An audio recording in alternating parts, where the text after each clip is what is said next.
Welcome back to another stream, everybody. It is Euro here. Today, we're going to be doing a little bit of a discussion about a debate as far as immigration and deportations.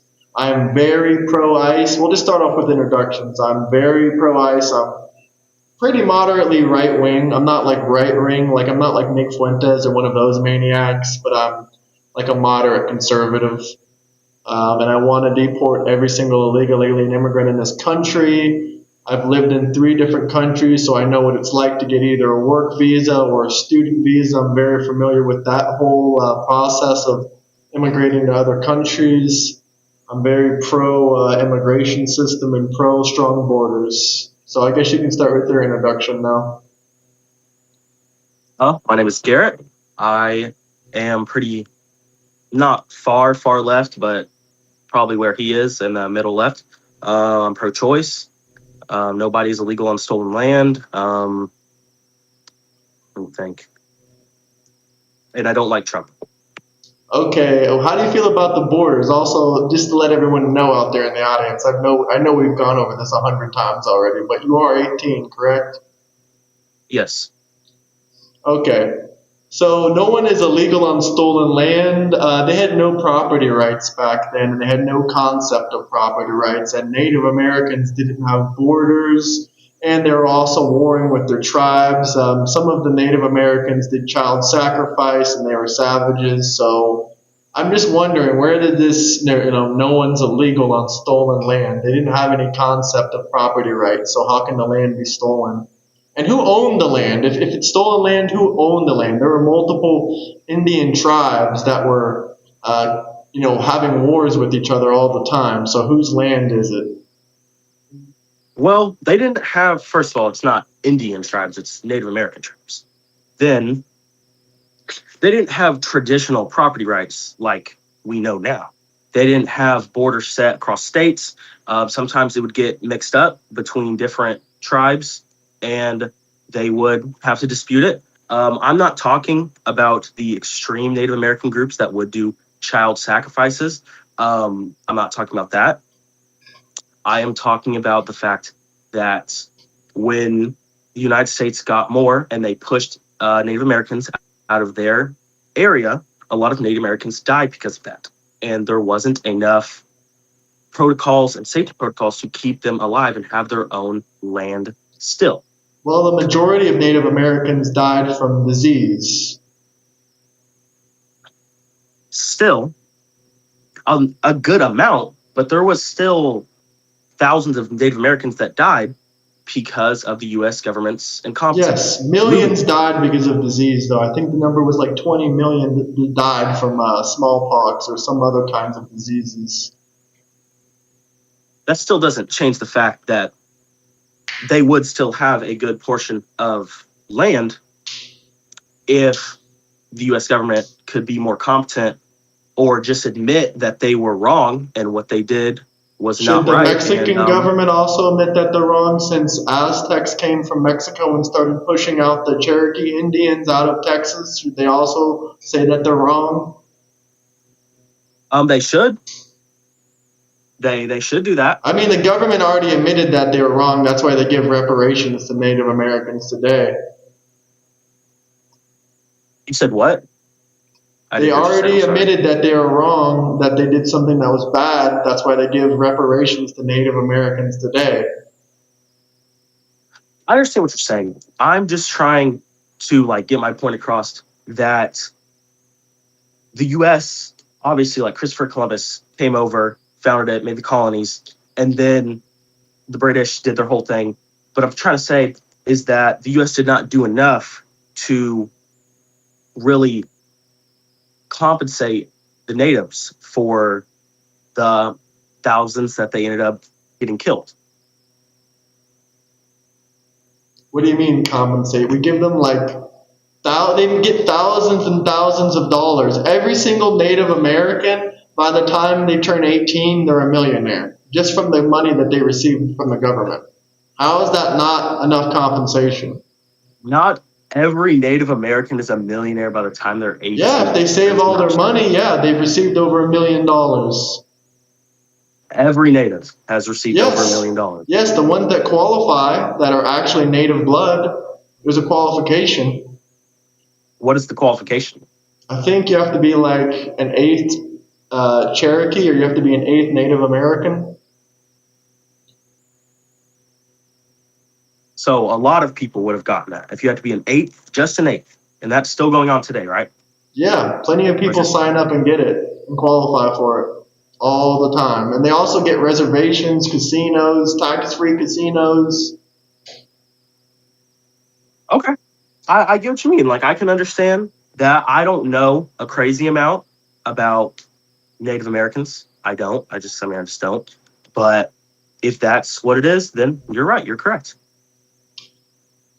And how do you feel, like, why do you feel that deporting people that came into this country illegally is a bad thing?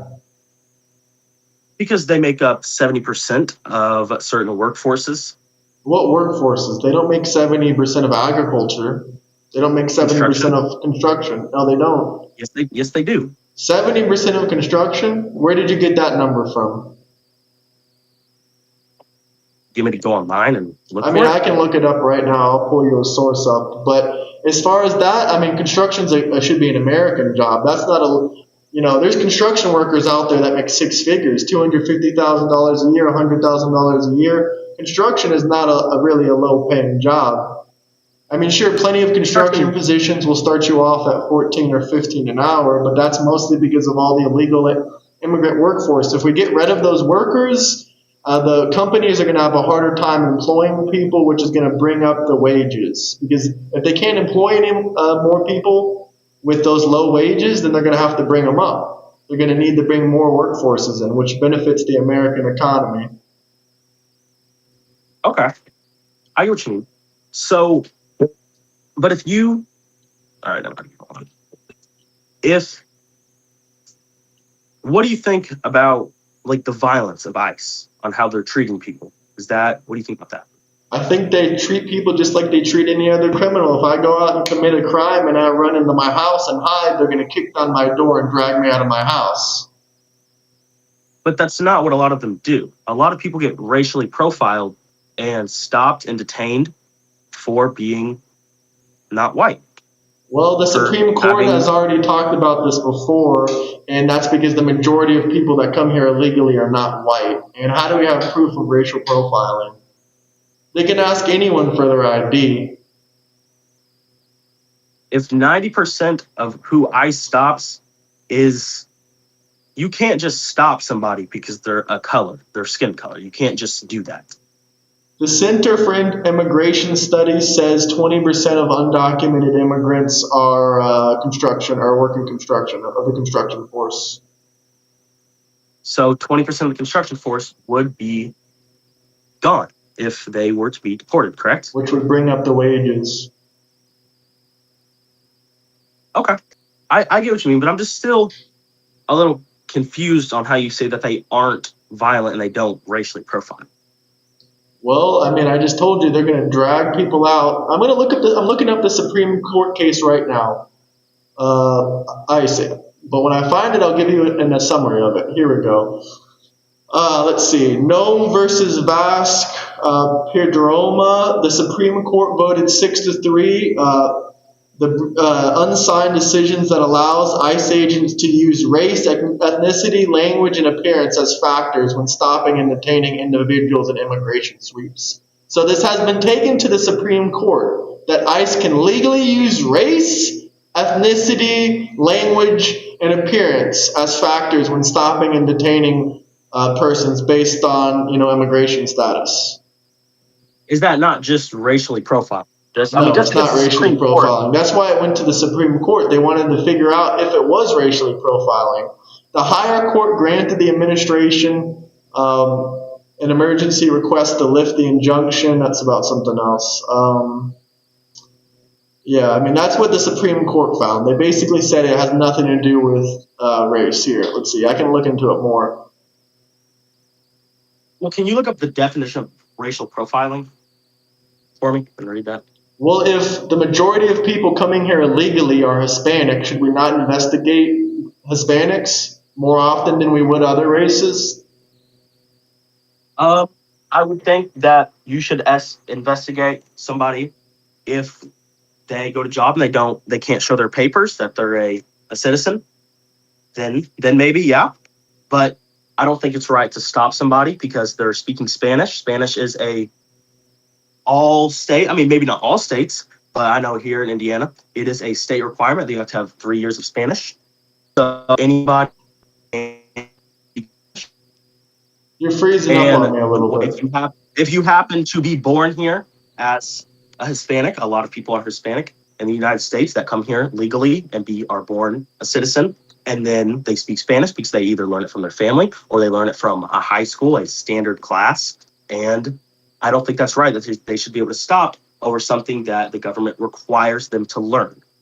Yeah, I'm not going to argue whether it's illegal racial profiling or not. All I can tell you is that the lower federal courts tried to put a block on ICE agents removing people based on profiling, and it got taken up to the Supreme Court, and there was a 6-3 decision that says that they can, like I said before, Nome versus Vasque Perdomo. The U.S. Supreme Court voted 6-3 on this, allowing ICE agents and border agents to use race, ethnicity, language, and appearance as factors when stopping and detaining individuals during immigration sweeps. I know Rather, that's you what want I to was saying. argue that they were wrong is a whole nother thing, but it got brought up to the Supreme Court. They're making the final decision on it. I know I wasn't. I mean, there's a lot of things that I say is wrong and that it's morally wrong that the government allows and that they let slip by. But I'm trying to say that it's not right, and that's why I don't like ICE. I So mean, why just shouldn't you because be the able to, if Supreme. the majority of the crimes are being done by a specific group of people, why wouldn't you investigate that group of people first? Okay, well, hold on. Are you talking about Hispanics? Yeah, Hispanics are the majority of the illegal alien immigrants in this country. What do you know? What percentage come into the U.S.? What percentage before they're deported, or something like that? What percentage of them have committed a violent crime? A violent crime is irrelevant. Even if I grant you that illegal alien immigrants commit less crimes than U.S. citizens, which we don't have any actual federal crime statistics to determine rather that's true or false. Even if I grant you that illegal alien immigrants are less likely to commit crimes, it doesn't change the fact that they cost us $8,766 a year, and that's after including the taxes that they pay in.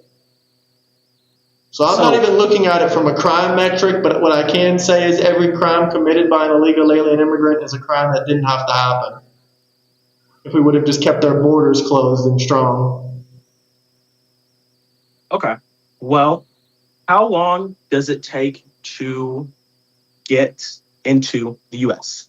Like, It what's depends the where you're coming from. It can take a month or just two, or it can Mexico? happen the same day. Visas are very Really, it takes. issued, very You easy. said what? Visas are very easy for Mexicans. Okay. What about other Hispanics? From obviously, I know that Mexicans have a strong visa. They have a decently strong visa. So, what about other Hispanics? I mean, there's work visas that they can get in a month or two.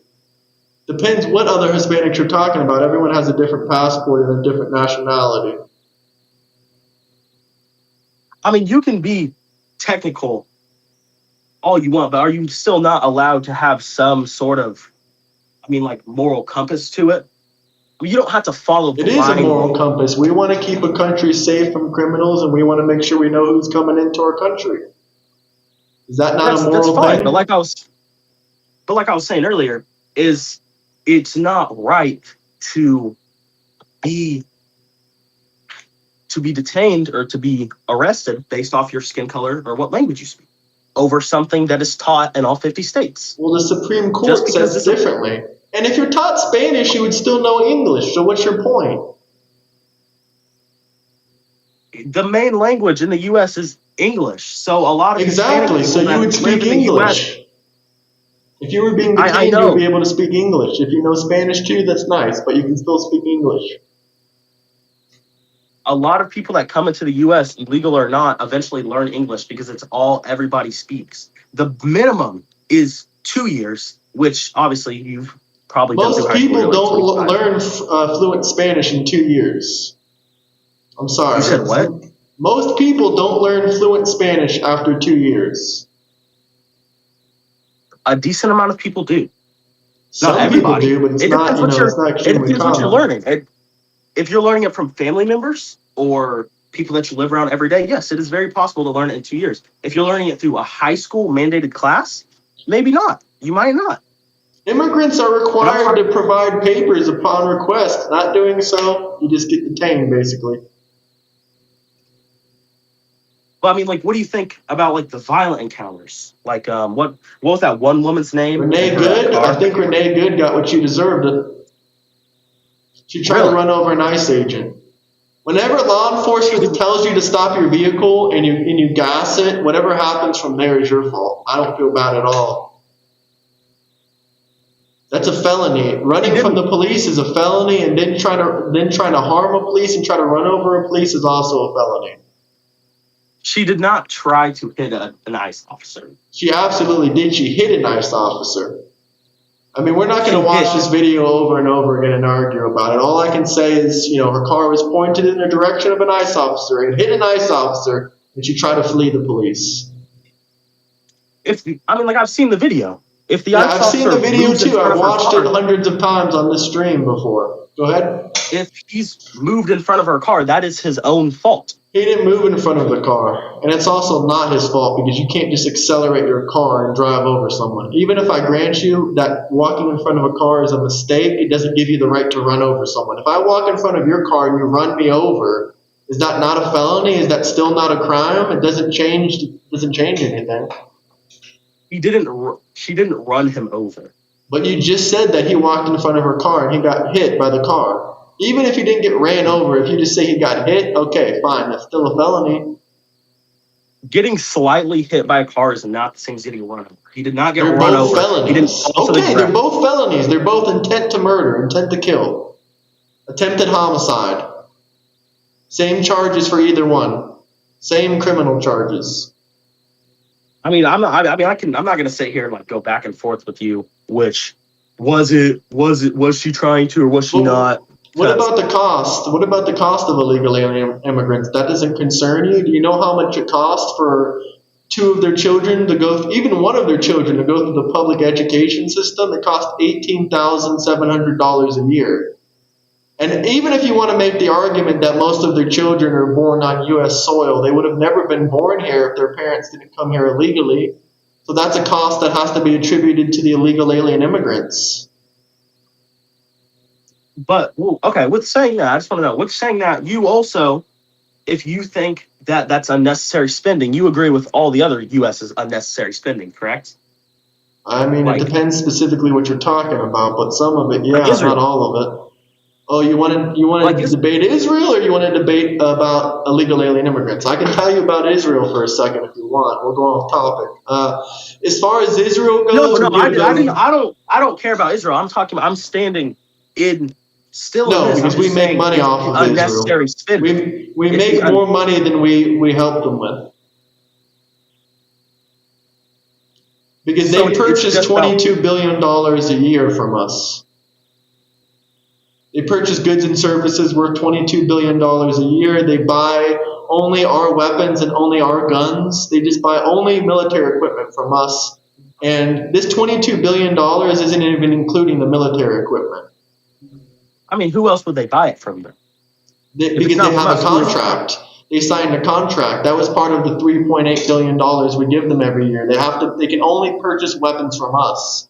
That's why we give them $3.8 billion. They can only purchase United States of American guns. They can only purchase our rockets. They can't buy any weapons from any other country, even if they wanted to, and they do want to. There are other weapons from other countries that are good that they want to get their hands on. But unfortunately, with this agreement, they have to give us all their upgrades, all their technology, and they can only buy from us. That's the deal that we have in place. That's why they get $3.8 billion a year. there anything else you have to say about Israel, or do you want to go back to the illegal alien immigrant topic? I just said, okay, if they make more than what we spend, that's okay. You're right on that. That's fine. I wasn't trying to get on the topic of Israel. I was getting on the topic of unnecessary spending. Yeah, sure. There's money that we give to other countries. Like I don't really like the what about NATO? What about all this other stuff? There's a bunch of other spending that we could talk about, but that's a whole nother topic. And just talking about illegal alien immigrants coming here cost us about $150 billion a year, according to DHS. And there are Cato Institute studies out there. I don't know if you've read any of them. They don't account for the full cost of the illegal alien immigrants. What does this guy say? We just got a super chat. This guy, after good, was seen kicking ice cars too. Yeah, oh yeah, the guy that, remember Alex Petty, the nurse or whatever? Yeah. He was, this guy brings up in a super chat that he was actually kicking ice cars and he busted out their taillights. And then a week later, he approached an ICE officer with a gun on his hip. And he did grab the collar of his shirt and was yelling at the police officer in his face. So he did put his hands on a police officer. And he also had a gun on his waist. Any responsible gun owner would know the first thing you do when you approach a police officer, if you have a firearm on you, is you put your hands in the air and you tell that officer that you have a firearm on you. Otherwise, you run the chance of dying, unfortunately. Now, I'm not going to say that was 100% justified, but there might have been some mistakes that occurred, but do I think he lost his life because of him, of himself? Yeah, I think what the ICE officers did was justified. Was it perfect? No, it wasn't perfect. Because they should have de-escalated it way before, but obviously, it happened quickly. Go ahead. When you are an ICE officer, you are a police officer, you have that responsibility of, obviously, no human is perfect, but you have that responsibility of, I have to do the best that I can, and I can't make these major slips, because that's not a small slip up, that's a major slip.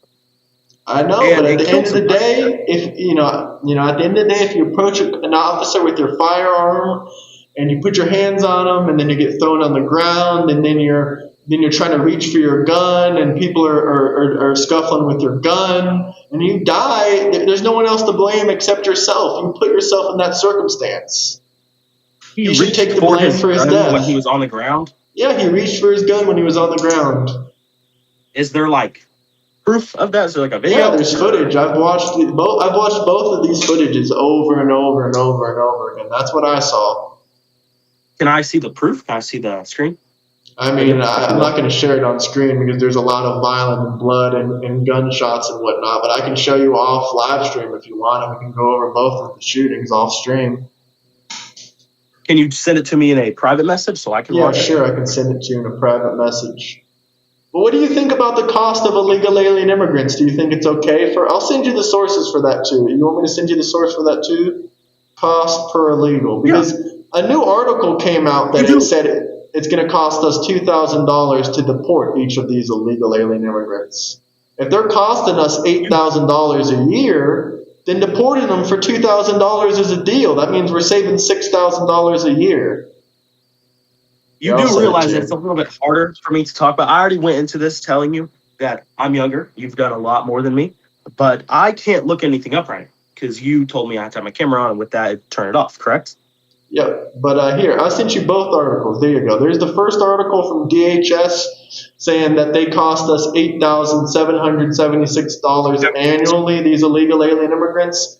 And then it says that the deportation is going to cost us $2,358 each.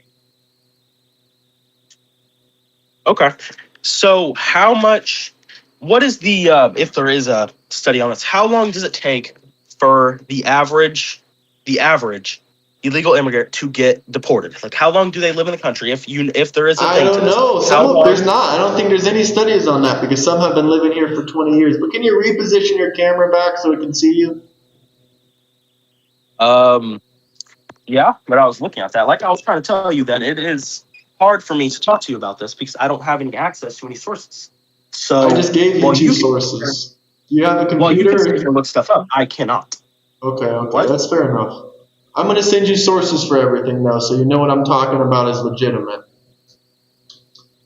But what else about ICE do you not like? Like if let's say if they do cost us $8,776 a year, do you think that's a good idea to probably deport them out of the country? And this is after accounting for the taxes they pay.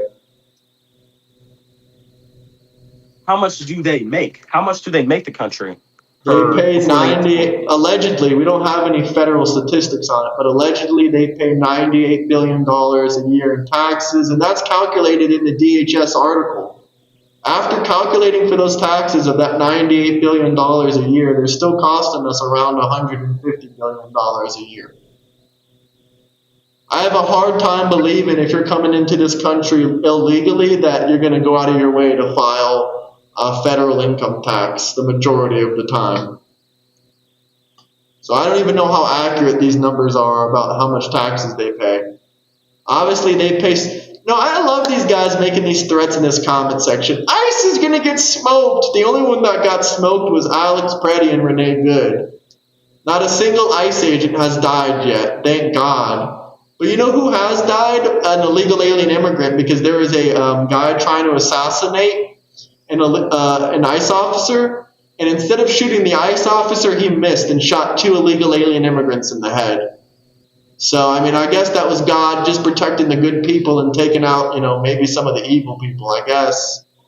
How else do you explain that? A guy with a sniper rifle at point blank range literally just misses the ICE agents and instead shoots two illegal alien immigrants in the head, and then he gets killed himself.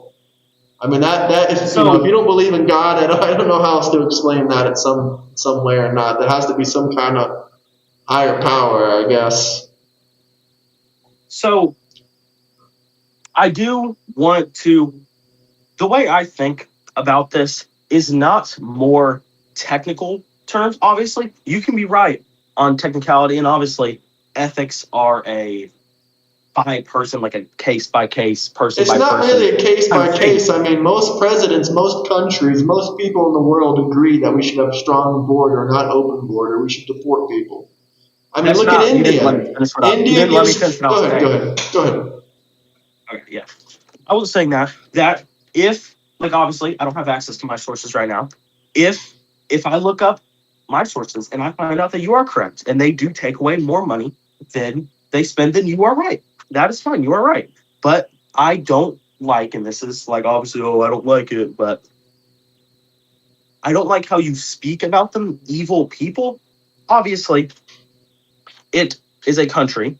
It's a country. You want the best for your people. You want the best for everybody that lives here. But it's a little weird how you speak about them and you treat them like they're these evil demons that all of them come into the country to eat all our food and take up all our I mean, jobs. that's basically And what I they feel like do. That's that's basically what what they do. you can. Not really. Every single If job taken by an illegal alien immigrant is a job that could have gone to an American. And by the way, what happens when 20 million people come into your country and they start all buying foods and goods and services? Doesn't that bring the prices up of everything as well? Okay, you can say, but what about the let's say the children? Do you think the children of these parents? Because I mean, I understand, like you said, if you are technical about it and you say that yes, they take up more money than they make, then that is fine. But I'm trying to say that do you think the children of these people who cannot choose where they were born, they can't choose what they look like, they can't choose what I mean, kind of they choose what language they speak, but that's an environmental factor. But things you get what I'm trying to say. Do you think those are If evil they because were children born in cannot self-deport? America, if they were born in What? America, they're U.S. citizens, and if they're evil, they're probably less evil than their parents, but their parents are probably going to push their moral values on them, and if they don't have any moral values to respect the country's law, then yeah, I mean, they'd probably be evil too. But not all anchor babies are bad or criminals or evil, but I would say every single one of their parents are evil. Every single one of their parents, every last one. Yeah, I mean, I understand why. I understand why. I understand why you would think that they're not evil, but like They could have gone to any country, but they chose to come to America just to, get our benefits, basically. Well, yeah. I mean, America is often promoted as the land of opportunities and the best country to come start a family business or start a business or anything like that, that you can make the American dream come true. And if you don't live in a good area, if there's not a lot of good jobs in your area, if you're poor, then it might not be legally right. But I personally don't think it is so morally terrible to go find yourself a better home They can if do you're in that. that They can situation. go find themselves another home, but it doesn't have to be America. There's plenty of good countries in South America and Central America that they can live in that are safe, that are nice, but they don't have to come to America. I'm not even against them emigrating. They can go wherever they want. They just don't have. They just can't But come to doesn't America illegally. but like you said, doesn't America have the best benefits, better social programs, better Yeah, why jobs, should they better have health access to care? that? They've never paid into taxes. Shouldn't those programs go to the homeless people and the people in need instead of illegal alien immigrants? I get what you mean. But don't they still pay taxes when they come in, correct? That's what you were saying The earlier. So majority they of are them do paying not pay federal taxes, but there's different sources and there's what's different numbers. We don't know exactly because we don't have any numbers from the IRS on how many of them are paying or how many aren't paying. We just have estimates. so you can't say wait, so there isn't not an actual result, but there is an actual estimate, like a percentage on what percentage Yeah, don't some pay people into. Because say that if there's not, you can't just say I've seen what numbers from anywhere from 20 to 60%. 20 to Depends what you're 60%. counting. That's They all pay, every single one of them pays sales tax. But sales tax is a well, very small percentage. That's basically nothing. Federal I'm income talking tax is about a lot more revenue than just sales tax. 20 to 60% is a very big gap. It's a very big jump from 20%.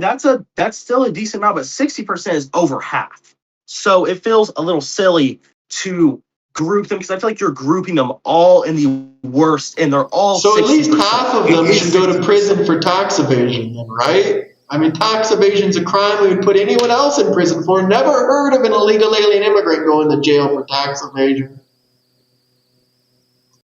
Well, can you look at the statistic on is there a statistic on that? On On illegal because I alien feel like there immigrants would be. going to jail for tax evasion? I mean, I feel like enough people think about that for there to be like an actual study on that or something similar. Let's see what I can find. It says yes, they can go to prison.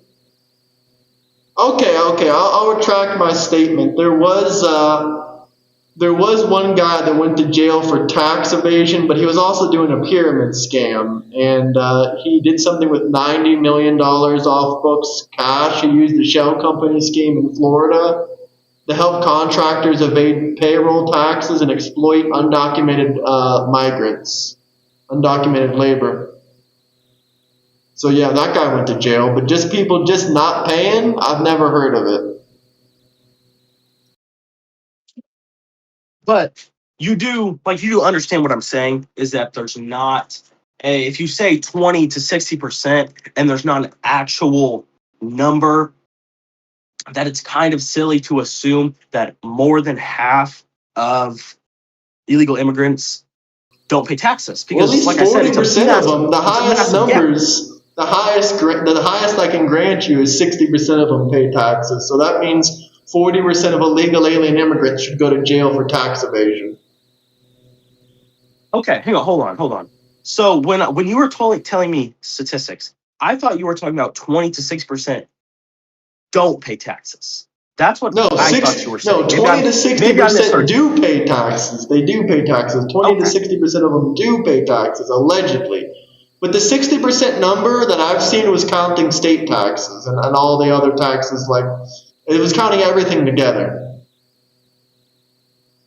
okay. Well, don't you? Okay, that's fine. So I if, think if they I should grant you pay. 60% of them pay taxes, then that means 40% of them should be in prison for tax evasion. I mean, how many people, like let's say non-immigrants, go to jail for tax evasion each year? A lot Like of out them. of Wesley Snipes, Hunter Biden was charged with tax evasion. He avoided it with pardoning. But those are just two people right there I can name off the top of my head that went to jail for tax evasion. I'm sure there's a lot more. I'm not talking about public figures. I'm talking about individuals. Like the vast majority, like out of let's say 10 million people, how many, and it's a good amount of people, but how many of those people, 10 million people that are going to prison, what percentage of those people are going to prison for tax evasion or tax fraud? Tax fraud is not really a common crime. Most people just pay their taxes.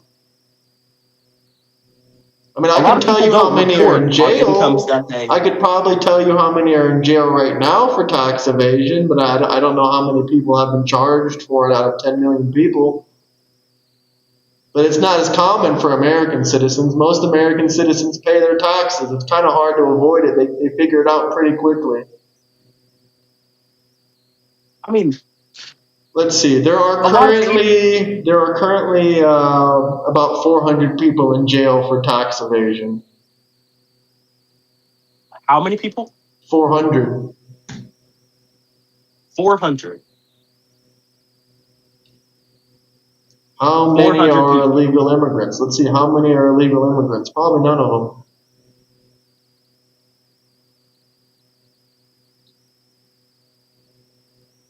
Okay, I'll give Well, it to why you. would no? Roughly 25 of them are illegal out of the 400 that are in jail. But they Well, disproportionately don't pay taxes.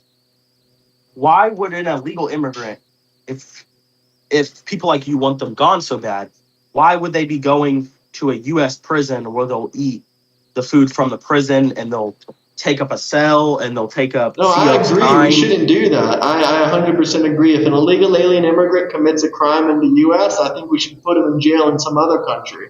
Or we should just deport them out. But depends on the crime. If they do a murder, obviously they got to go to prison. There's no going around that. Okay. Well, when you say prison in other country, you agree that I'm trying to remember the specific name of. I You're left my talking article about here. Abrego Garcia Seacott. No, that might be what it's called, but it was that In it El was that prison Salvador. where deportees went and Yeah, you're got talking about effectively. Seacott. You said what? Seacott, it's in El Salvador. That's what you're talking about. Yes. Yeah. So what about it? I said, do you think that's immoral? No, but I do think that the Supreme Court made a decision on it and said they can't be sent there anymore, and they sent Abrego Garcia back to American prison. You think it's not? You think that prison wasn't immoral? Like No, not that immoral? definitely not for Abrego Garcia. He was accused. His own wife said that he beat her multiple times. The only reason he didn't get prosecuted for it was because she went in front of the judge and said, "I changed my mind. He's got therapy now. He doesn't need to go to jail." And also, he's been accused of other crimes, but he beat those charges too. But he also had 2 deportation orders. Okay. Well, what? It doesn't matter what other crimes he was accused for if he beat them. It I doesn't mean, he matter. was from El Salvador, so yeah. Do I think it's good that he went back to his country's prison? Yeah, I think that's good. That's the prison in his country.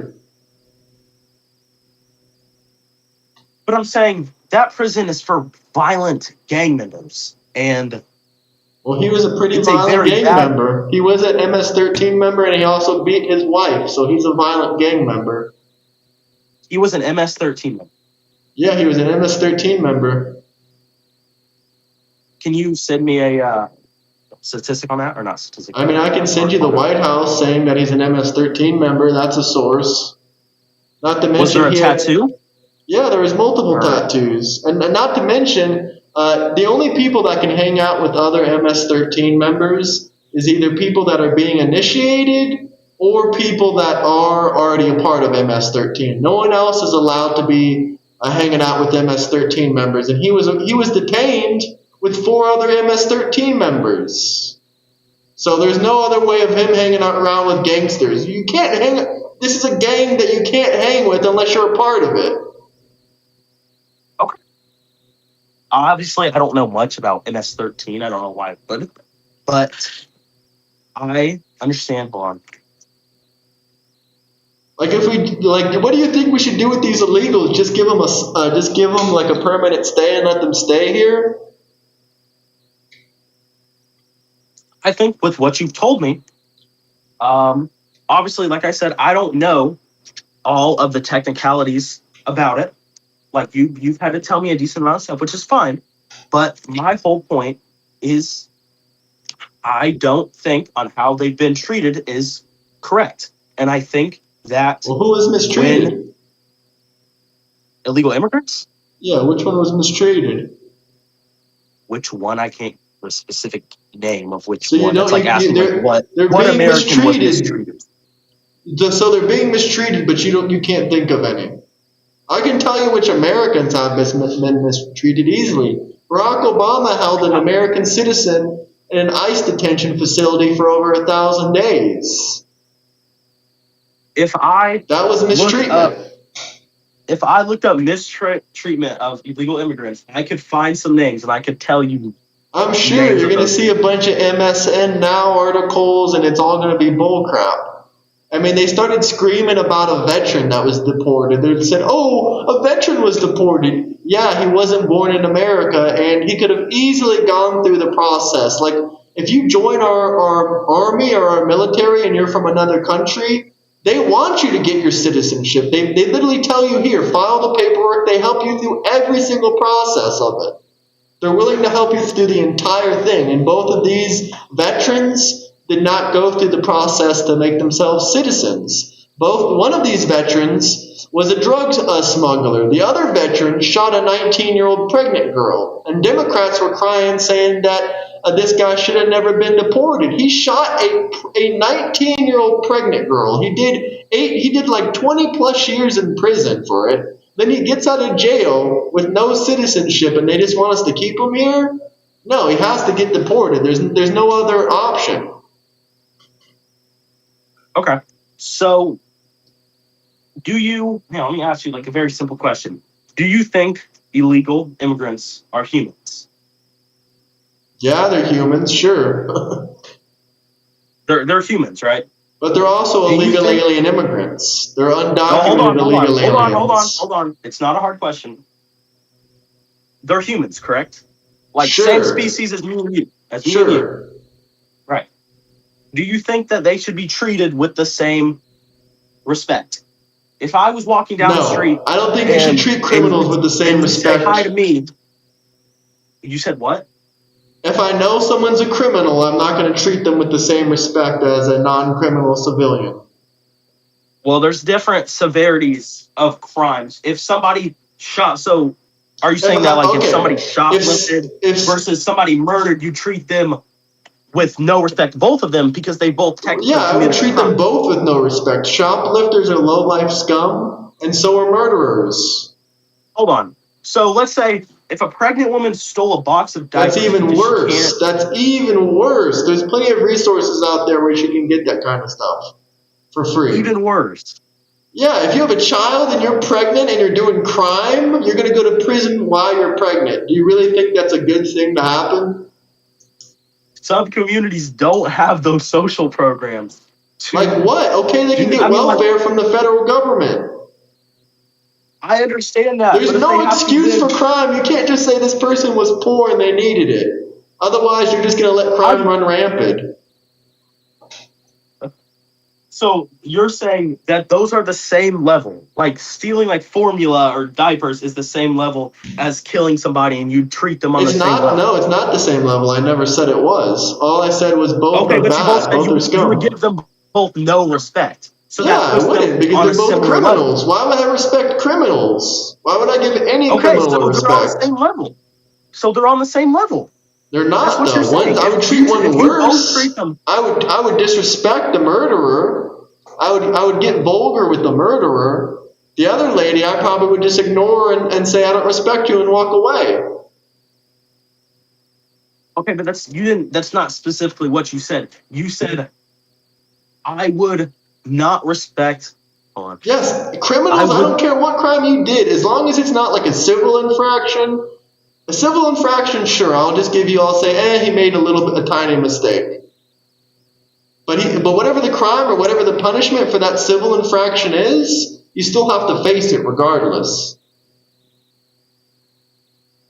I mean, this comes all down to opinion. I think that is, I don't agree with that stance. So you think people that commit misdemeanors, and you think thieves deserve respect? I don't think it. Well, hold on. It's not as simple as what you're asking. Well, that's what you asked me. Stealing is stealing. Is there anything that can justify stealing from another man? Yes. Like what? What justifies stealing? There's the difference between justifying and understanding. Justifying is saying it's okay. Understanding is saying you know why it happened. Justifying is saying it's okay that it happened. Understanding is saying you know why it happened. Okay, so if someone has, let's say, I mean, like, you may not think this is relevant. If someone has millions of dollars in a room, and that's their room, that's their house, they bought that, and somebody that is significantly poor, they don't have a lot of money, they can't, their family's a hard family, and they're having a rough time. If they take $100 out of those millions, and he finds out, and he's like, hey, give me my $100 back, and he doesn't, do you think that person that stole the $100 out of that million is a terrible criminal? Yes, they're a terrible criminal. That is dumb. They're a terrible person. They're a terrible person. Yes, it doesn't matter how much money you have. That's irrelevant. Stealing is stealing. Hold on. So, like, billionaires, people that have billions of dollars out of exploitation, stealing from them is still wrong. Don't deserve to have any of their money put towards other people that don't have as much money. Right. They shouldn't be forced to. They should do it willingly. They should do it because they want to be generous, but they shouldn't be mandated by the government. They don't. Okay, they don't have to. I mean, like, you could say the same thing. They don't have to. You can say the same thing with Trump. I mean, he had millions of dollars and he had a charity scandal. I mean, you're saying they should have to. He looked like I said they shouldn't have to. I said they shouldn't have to. Let me clarify. They should not have to. They should not be mandated by the government to give charity. Charity should be optional. Nestle. Like Nestle. They own they're of one of the top 7 biggest corporations. They own then stop buying Nestle stuff then. If you don't want to support them, stop buying their shit. Hold on. If you've ever looked at the chain, obviously, I'm sure you've seen like a retail chain of. I don't think I buy anything from Nestle. Okay, but you do. You do buy stuff from Nestle because not everything from. Hold on. Stop interrupting me. Not everything from Nestle has made by Nestle on it. Come on. I mean, that's simple. Okay, but I'm asking you, what do they make? Educate me. What did they make that's so... Look up what they make. Look up how many companies they own. I think Coca-Cola probably owns more. Whether you buy stuff because they own hundreds of companies. Or if not, you can buy from a farmer's market. A farmer's market? Yeah. Not everybody can just go to a farmer's market. Why not? Because a lot of people don't live near a I'm looking at stuff that they make. They make Gerber, Smarties, Toll House. I'm looking at all their stuff. I don't buy anything from them. I don't buy anything from Nestle. So it's kind of easy to avoid them if you really, really try. But what's your point? What's your point about this? Why does it matter even if I did buy stuff from Nestle, how is it relevant? They're offering us goods and services. So why should they be mandated to give charity because you wanted to buy their products? Why should we mandate private enterprises and businesses to give charity to whoever you say so? Isn't that kind of authoritarian? Do you think people, humans, as a biological thing, should have so much power and influence over other people that some people don't even have $1,000 in their bank account, That has and nothing to this do with them. That's corporation that because they don't uses, work. That's literally dude, just because they don't work. bro, yo, I'm trying to speak and you just talk over me. Like Go you just ahead. Sorry, I'll yap let you over my go. voice. Okay, like I was saying, do you think like biologically, like this goes back thousands of years, that when people have so much power over other human beings, that's not going to go wrong? So if some people don't even have $1,000 in their bank account, and these people have billions of dollars off of slave labor and horrible things like that, kids farming their cocoa for their chocolate, getting paid 60 cents an hour or 60 cents a day. It's not even just an hour, 60 cents a day.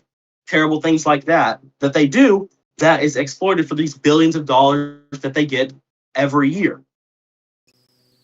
You want me to answer? Do I think that's exploitive? Well, they're just going by whatever. The countries, first off, no slave labor occurs in America.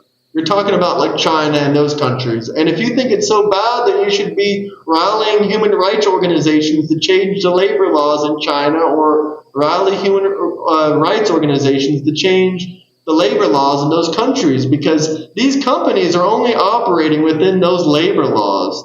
These countries that don't Okay. have any labor laws are doing that on purpose, and a lot of the citizens are poor. And it's better for them to work than not have a job at all. I'm not saying it's fair, but this really doesn't have too much to do with the corporations. They're just using the local labor laws of whatever country they're in, like every other company does. And people that Okay. don't have a Hold thousand on. dollars in their bank account, First of all, that has China nothing to does do not with make up the billionaires. world's cocoa. So it's not coming from Okay, China. I'm saying And China or second of whatever all, other country you're talking about. I didn't say they made up the world's cocoa. I'm just saying countries like China should have better labor laws. And also, the people that don't have a okay, thousand but I'm dollars in not their bank talking about account, China. how is that because of the billionaires? How are the billionaires keeping I'm people not, with under $1,000 in their bank account? I'm so confused on that. I'm saying, okay, first of all, me and you, I mean, like, obviously, I'm not going to say me and you. Were you born into money at all? If you don't No, mind me asking. I Huh? was not born. No, I You was were not not. born into money. No. And when you say not born into money, how was that? Like, would you like to describe like how poor you were? If you were extremely poor, or if you were I mean, like lower middle class, or I guess lower middle class or middle class. okay, so you weren't. When I mean born into money, I don't mean top of the line rich $500,000 house. I mean born into it to where you're stable and you don't have to worry about, hey, if I get fired from my job, and this is most Americans, but some is worse for others. If I get fired from my job, am I going to have a house next month? Oh no! If my family would have been fired from their job, they'd be cooked. It's over. Okay, that's like most But they Americans. also have other That's most family and people. friends that they could rely on too. That's why you build a good network of people. Okay, so say someone that has a bad reputation with their family, um, would you expect them to try to build up this relationship for the only fact of living with them and I mean, freeloading off of them? no, they shouldn't be trying to freeload off of them, but they should have a good enough relationship with their family. If they ever lost their house, they have a couch to stay on for the night. Okay, but a lot of people don't want to talk to their family for like specific reasons. Well, Like, most of the reasons. Let's be honest here. Most of the reasons people have fights with their family is either because they steal money or they do drugs. Those are the main things that separates families in America: stealing money from family members and also taking drugs. I mean, this is me personally, but if one of my family members is a heavy drug user, and I wouldn't want to be around them. I wouldn't want I to agree with interact with you. I them. agree with you. And They should and have their life and fixed. if their family, well, because this also ties into I don't know what the specific word is, but if you're living with somebody that does, I mean, like eventually at a soon enough point, if you just let this person just keep on using these substances and you don't do anything about it, you're enabling them to do this. You're enabling them to do it. And I and agree. as sad as it has to say, if you don't kick them out the house or if you don't force them into a rehabilitation program, that is your own fault. But if somebody else sees that and they're like, hey, why are you not doing anything about this? You're not just as bad as him or her doing these substances, but you're getting close to it because you're still enabling them to go out and buy these drugs or giving them money, trusting that they will go pay their rent, pay their portion of the rent, or go buy the food for their kids, or go, I don't even know, go try to get into a community college to take classes, to get a better job, to learn, get educated. If you don't do that, if you continue enabling them, you're almost just as bad as they are. And I wouldn't talk to you just as the same amount as I wouldn't talk to the person doing the substances. I agree, but what's your point?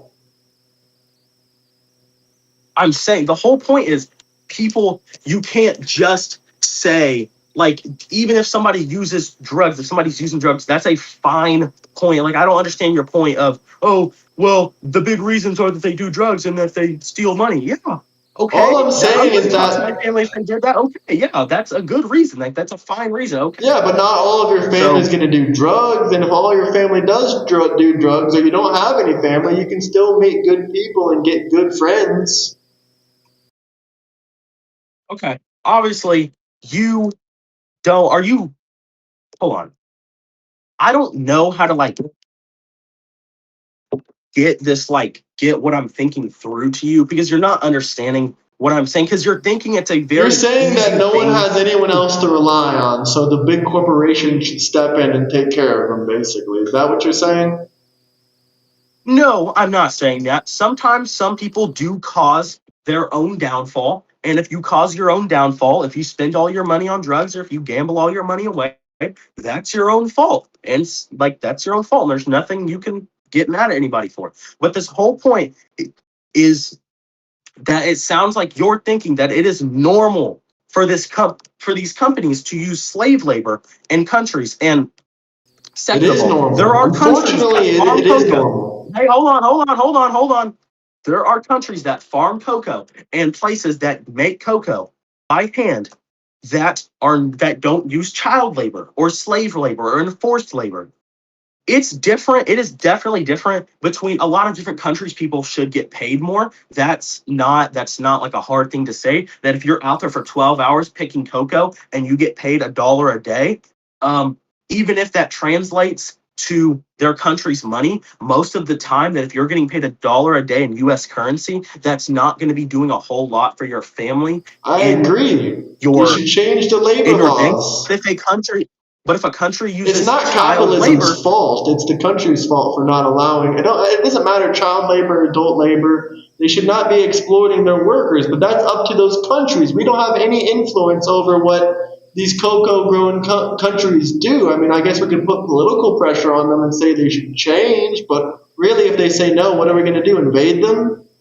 I mean, how do you suggest we solve this problem? I agree it's a problem, but it's not up to America to decide other countries' labor laws. And of course, American companies are going to get prices for the cheapest they can because they want to make profits. They want to keep prices cheap for Americans, which kind of helps us in some ways. I disagree with a lot of the practices, just like you, but I don't think I don't think taxing the corporations at 70 or 80% is going to, fix any problems as far as that So goes. hold on. If a corporation is taxed, okay, first of all, And if we there stop are, doing it, it's like I not was going to trying to stop say, other companies from doing hold on, it. bro, Go ahead. I try to speak and you just like talk over my voice. Um, so there are countries that offer companies cocoa farming that don't use child labor. And if you as a company are looking for the easiest way, the least expensive way to get cocoa, because you know damn well that if these companies they only use child labor because one, children aren't going to be that rebellious.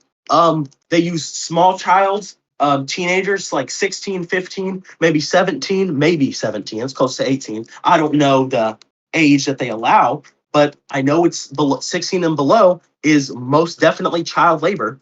And if a company is specifically looking for these things and they say, okay, so there's this company that's there's this cocoa farming country that's going to let me in their country and it's going to let me exploit their workers because the company that lets these countries do this without any reformations, without any like, no, why would you do this? This is a bad thing. I'm going to go try to get this stopped. If you don't do that, it doesn't matter. Like, come on, dude. Can you Once not again, sit can here I and agree with respond? me? I don't want to. I literally do agree with you, but the thing is, I also realize even if we outlawed American companies from hiring other countries that do all this, even if we do all that, yada yada, even if America doesn't do it, someone else is going to do it and just sell it to us.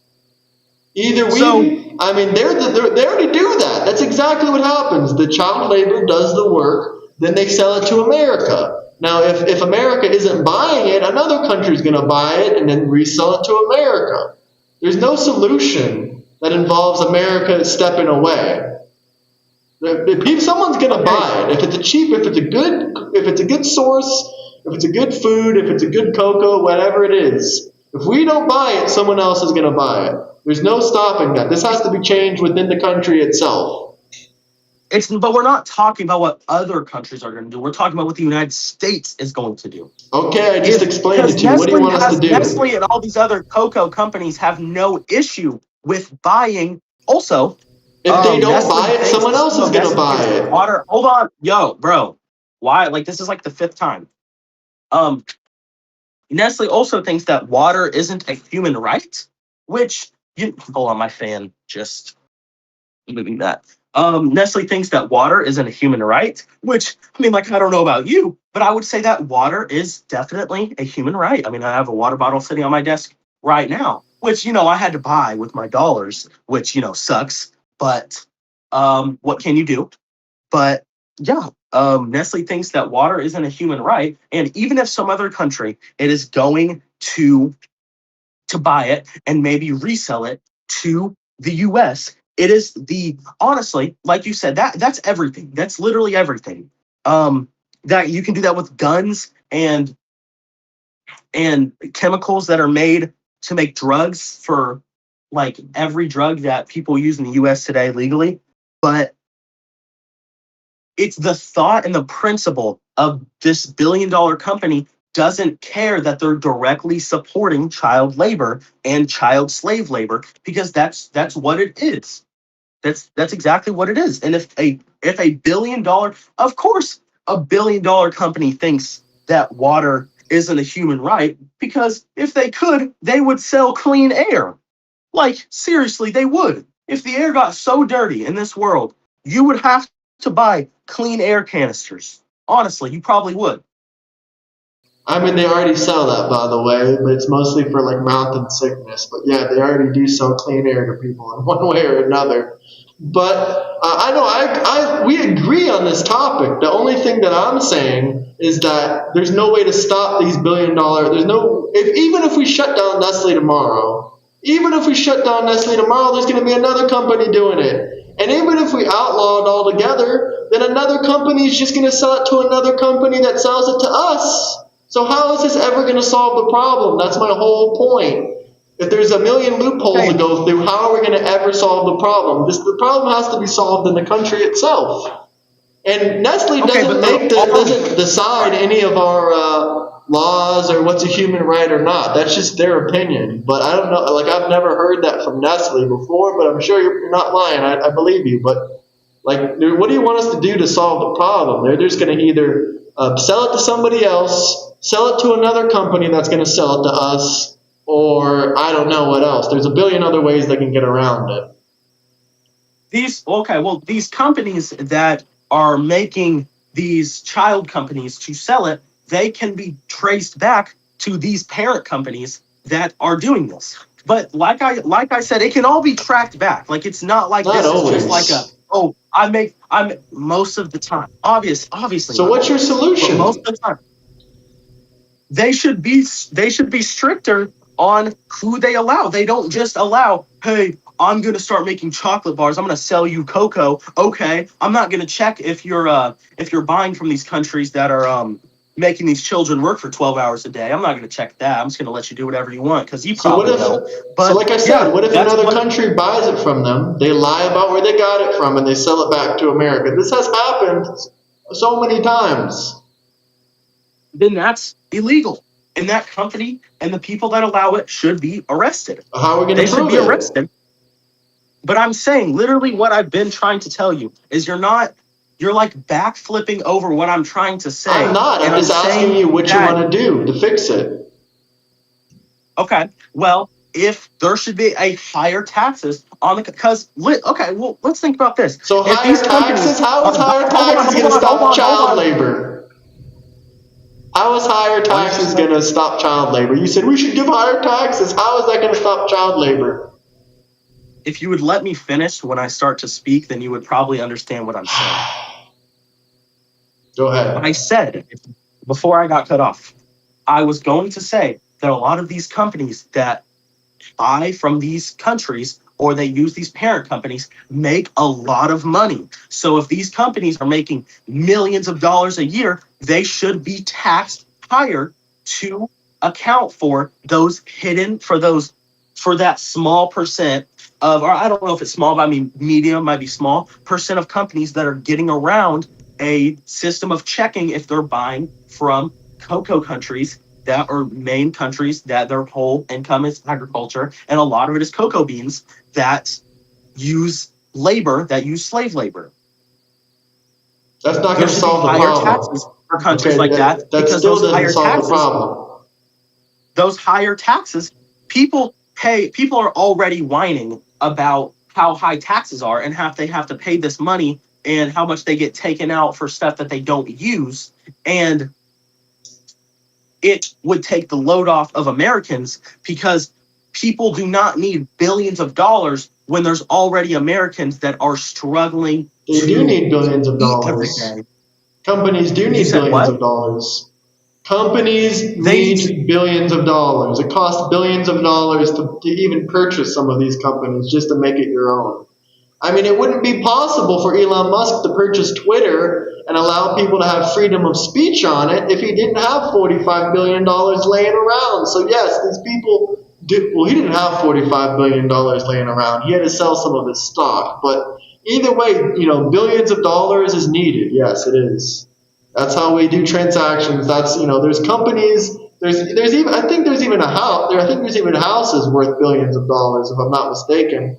So yeah, billions of dollars is definitely needed in one way or another to make a large corporation, to make a large company, to purchase land, to help people, to hurt people, however you want to look at it. However you want to look at it, it's needed. these billions of dollars aren't being used to help people. That's the whole point of It this is. entire thing Capitalism ever. has And pulled no, they're more people out not. of poverty than No, any they are other not. system. Then why What? are capitalism has pulled more people out of poverty than any other system? I'm not saying that it hasn't. I'm not saying that. You're bringing stuff up that I agree with you about. Okay, yeah. But you're licking the boot of these billion I'm dollar not. I'm just companies saying you that can make don't money that off these don't companies. you You can said benefit make the from these companies do companies what? significantly. You benefit from them every single day. How do I benefit them exactly? You're using Discord right now, which is $1 billion company. You're on YouTube, which is $1 billion company. Your water probably gets cleaned from $1 billion company. That television behind you was made by $1 billion company. That chair you're sitting on was made by $1 billion company. Everything you eat comes Okay. from $1 billion company. That's still, once again, you're missing the entire point of this. It's I do interact with companies that do make billions of dollars. You're Some of benefiting this off of stuff in them. here is made by billion-dollar companies, some of it isn't. But the whole point of this is that I should still be able to buy things that I like from them while they don't exploit. God, my throat is parched. He's drinking his $1 billion water made by $1 billion company. Once again, missing the point. I'm trying to tell you that even at a lot of these things in here, like my TV might be able to see it in the corner. These posters aren't, but stuff on my desk, maybe. But the whole point of this is they should be taxed a lot more, and they should have a lot severe. They should have a lot more severe repercussions for engaging with these countries that allow slave labor and child labor to. And then this isn't just, I mean, for food. It's for diamonds. It's for wood, it's for all these different things, and it should be a lot more regulated. And these companies that make so much money off of it, even if another company is, just because someone else is going to do something doesn't mean you should do it just because someone else is going to do it if it's immoral. That doesn't It that does doesn't mean make it if another okay. country is going to make a shit ton of money and it's going to happen anyway, why not we just make a shit ton of money? If it's not going to stop child slavery and slave labor, then why not just, make money with them? Dude, children are dying. Their whole And life is whose being fault is dedicated that? to That's because of these sleeping, countries that put eating, them and in farming slavery. cocoa. Okay, then invade those countries with military force if you want to change that badly. Taxing these billion-dollar corporations is not going to stop child labor. I don't know what to tell you. I didn't say that. Like, why would I say something that just goes to like one ear and right out the other? I'm trying to tell you that it is morally wrong if a I U.S. agree with based you. I'm company, literally if a agreeing with company you. But is what do you want selling to do to to the fix U.S., it? if There's if no a way you company can like this fix is it. selling to a if a company like this is selling to the US, even if a different company will do it and try to sell it back, it is still immoral because children are dying every day for their life being dedicated to farming cocoa I beans. agree. That's Cocoa beans. horrible. I agree. That's horrible. Okay, But those countries should be punished. they should. But if a company willingly interacts with them and buys cheap cocoa because it was made by a cheap child labor system, they should also be taxed and fined. Well, I don't know about you, but if I see a product for cheaper and it's the same exact thing, I'm not just gonna say, well, this is immoral, because I know if I don't buy it, someone else is gonna buy it. So I'm just gonna get the good price for myself because I want to buy it at a cheaper price and make money selling it to somebody else. And if I don't buy it, someone else is gonna buy it, and it doesn't even stop child labor in the first place. Me not buying it is not gonna stop child labor. One company stopping Have you buying cocoa from a child slave camp is not going to stop anything. Like it's not going to change anything, unfortunately. I'm with you. It should be stopped. These companies should be punished. I just don't know how we can because there's no way to do so. The only way to do so is basically enforce the better labor laws on countries. Have you ever seen that image of a massive group of people with a big text bubble over them saying, I'm just one person, I can't do anything about it? Well, if you want to boycott these companies altogether, sure, that could probably change it. Yeah, that is like a big point of Boycotting them not will change buying them from buying of stuff, but the taxing reason them why won't. taxing them will, the reason why these companies can sell it for such low prices is because they buy it for such low prices. Obviously, they're still marking it up, but they can sell it for so low because they buy it for so low. They can buy millions of pounds of cocoa because it was it was farmed by a kid that makes 50 cents a day. So, yeah, I'm not a billion-dollar corporation, but it a lot of companies do this, but it really only seems to be the ones that make billions and millions of dollars. It seems to really only be those ones that don't care what they do and are so hard against taxes. Oh my God, you got taxed Majority of people five don't care what million. they're doing. You You get didn't care taxed about $5 child million labor when you dollars a bought that year. chair. Sorry to interrupt you again, but you're saying that billionaires and millionaires don't care about child labor, but neither do you. The shirt you're wearing was made from child labor. Did you care about that? No. Did you care The about shirt that I'm your wearing was not made phone? from child Well, labor. your I hope you phone's know that. made by child labor, and 90% of t-shirts are made from child labor. So what's your point? You criticize Okay. billionaires and millionaires for purchasing their goods from child labor, but all of your goods are made from child labor. There's no way to buy a phone that wasn't made by some kind of wage slave. Okay. Everything ever You're is going to participating in lead back it. to You're just everything ever, unless it is specifically, unless that specific region is owned by that company and they use company workers and they use company processes and they sell to the US through their company's own morals and their own proceedings, then it's not by slave labor. But everything you own, everything I own has, or like any fabric, will go through these sweatshops that people work for like 12 hours a day, so why are or you that even participating in worse, it? Why are you or participating in it? even because that's what you can only do. Are you never going to use cotton again? Are you never going to use polyester You again? Are can you make never your going own to shirt and wear sew your shirts or own pants? shirt together. I don't know how to sew. Do you know how to sew? Yeah, I can learn how to sew. It's not that difficult. Also, a lot of people don't have time in their lives to just go be able to sew. It's the Okay, a same lot of thing as companies don't fast have time food. to go find Hold non-child on. labor. A lot of companies don't have the time to go find non-child labor because it doesn't exist. The same way you're saying it doesn't exist for us, it doesn't exist for them either. And if it does, it's at exorbitant prices, just like you don't want to buy a phone that was made in America by Americans with no child labor because then it would probably be an exorbitant price or just a shitty phone in general. Okay, not all phones that are made in America, just because they're made in America and not with child labor, are shitty phones. It just happens to So be why didn't you that buy these new one? recent phones that are made in America, I don't know much amount about the new phones that are being made in America, whether they're shitty or whether they're not. I know the Trump phone is a piece of dog shit, but um, it is different. Okay, for obviously, like I was saying, you're missing the whole point of this for the millionth time. You're missing the whole point. I Is that agree the whole point. I'm just more of a as much as realist. nobody wants to admit it, everybody and their mother, whether you're specifically dedicating your whole shopping life, your whole online spending life, what devices you use, what devices you don't use, you have to carefully look through it.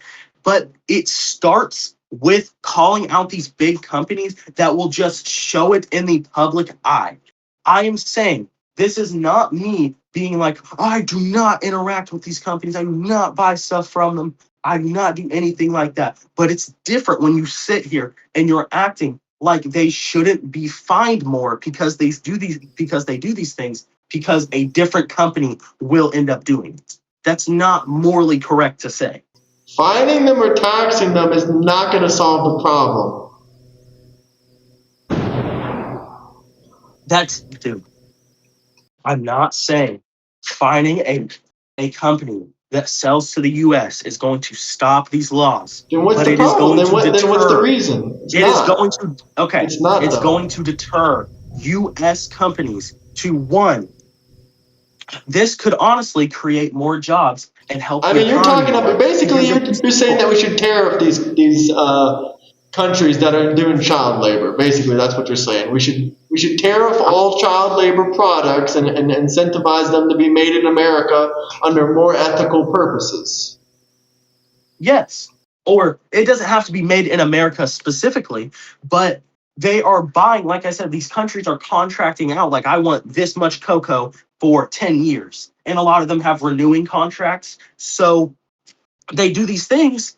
And if the US had the majority of if they made all their own cocoa, if they did all of that, there wouldn't be child labor. There just wouldn't. And if there was, it would be severely, severely less. And it would be, and maybe then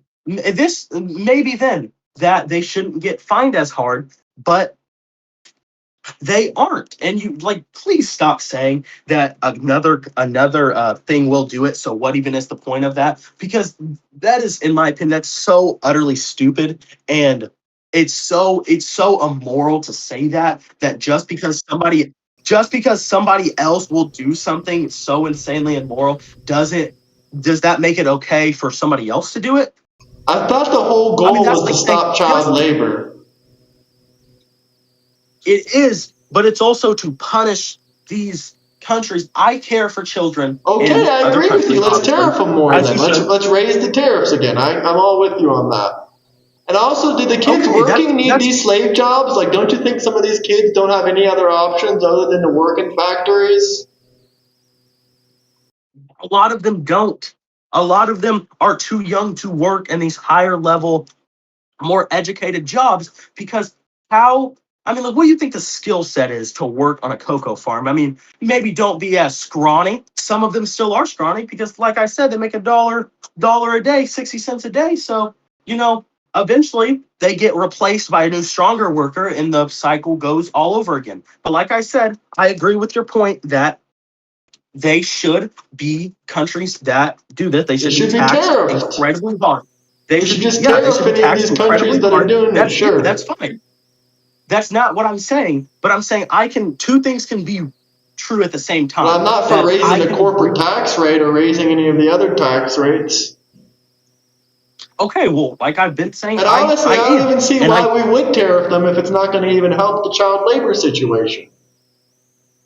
because it puts more pressure on them. It's the if the U.S. doesn't want to put any political pressure on them, if the U.S. doesn't want to warn them, stop giving us cocoa that is made by 12-year-old that made by 12-year-old boys and girls that are picked by them. Stop doing that.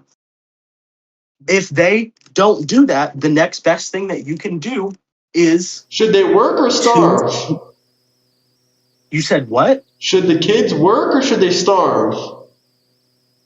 The kids should not have to work at 12 years old. First of all, should not have to work at 12 years old. Second of all, it if you have to, they can better. There is so many better jobs that could be made and that could be created for these parents of these children, so the How are you kids going to don't have to create go out jobs and in a work. country And with a $200 a month salary? How are you going to create good what? jobs? I mean, how are you going to change a country that's been impoverished for the last 100 years to all of a sudden a wealthy country that's creating jobs? I mean, now you're just going crazy with all these what ifs, what ifs, what ifs. It's not a what. It's not a what if like at all. And You it's not a honestly, it matter would of if take they it would. should or shouldn't. It's a matter of reality. Either they work in these fields, they work in these jobs, or they starve. Like that's the reality of I the situation. There's no other way to go about it. Lots of other, kids in other countries have to work to help their family put food on the dinner table.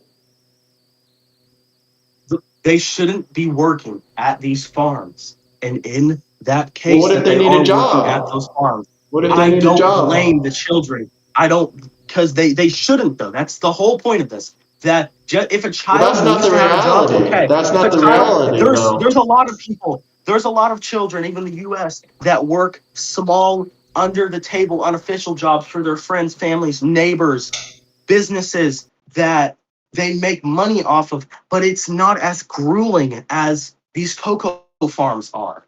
And that's the whole point of this is that if you should have to work in those countries, if you should have to work in those countries as a child because your family needs money, you shouldn't have to work in those grueling, I agree. They dangerous shouldn't cocoa have to farms. work, but the reality is they have to work to feed themselves and feed their families. That's the reality.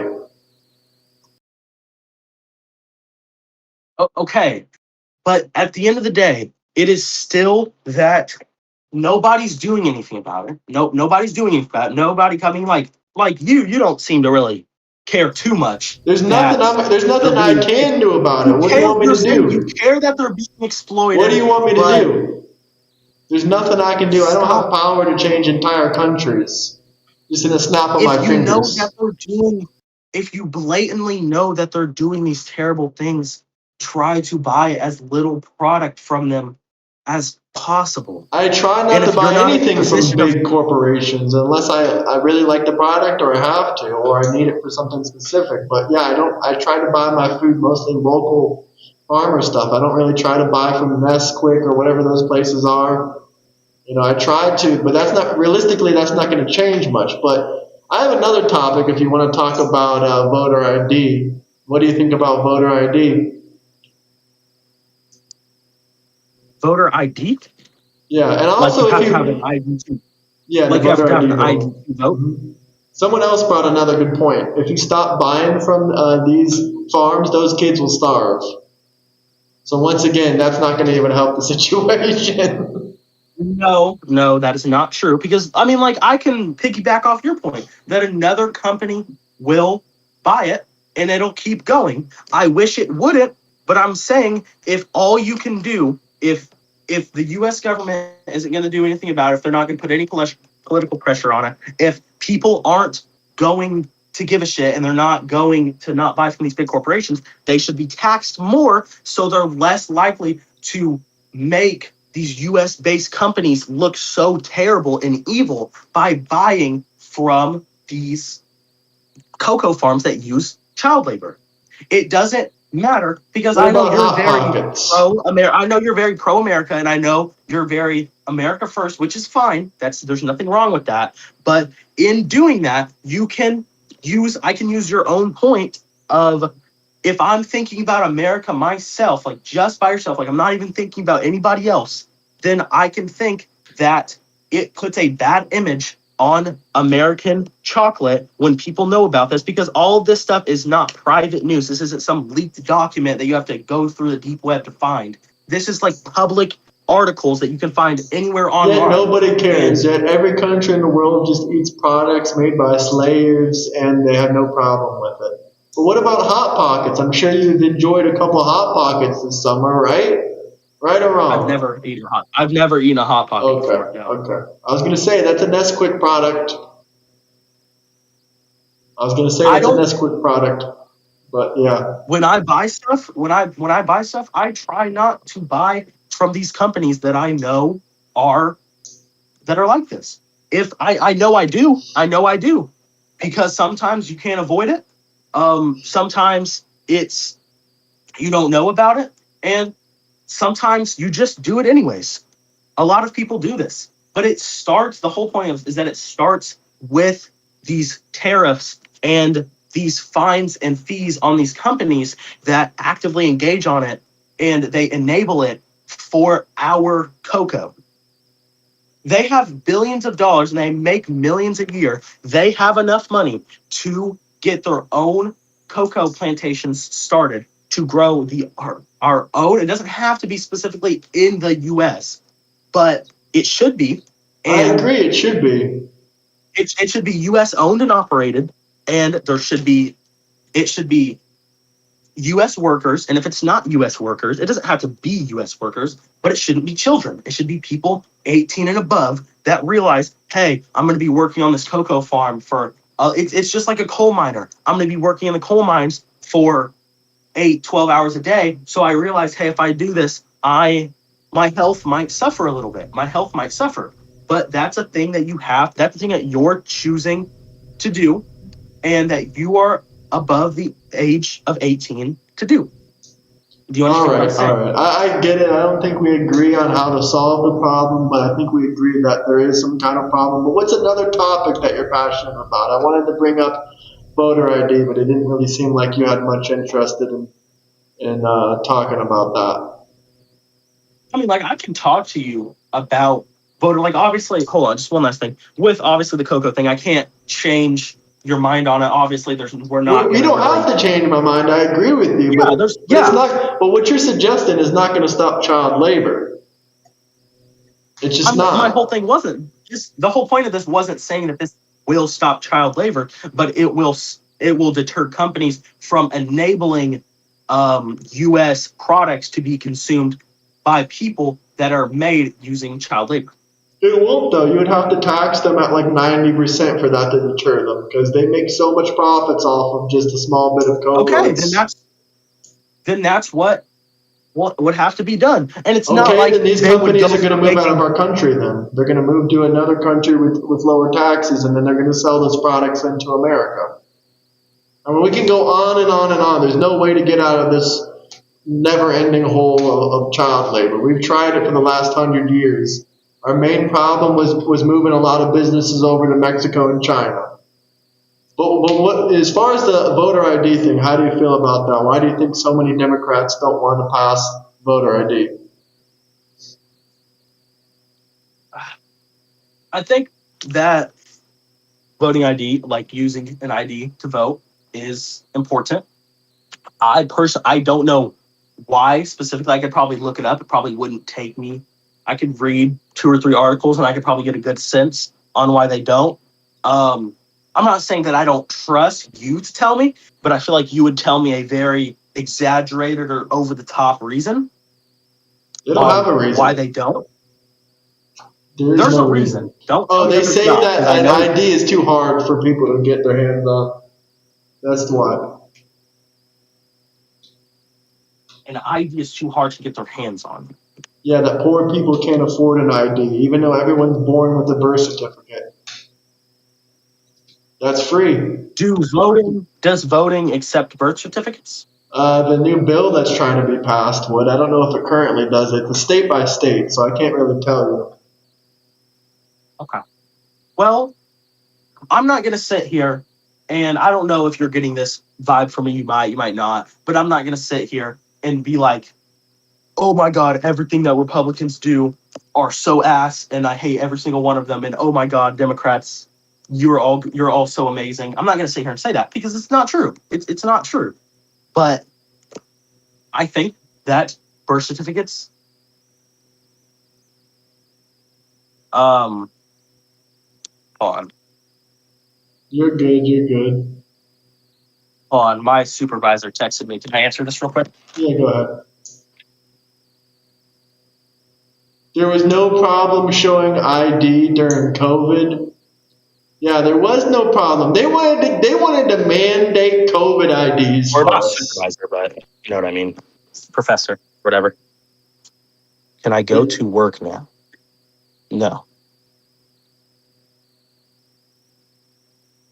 Why Sorry, not? my whatever it's called.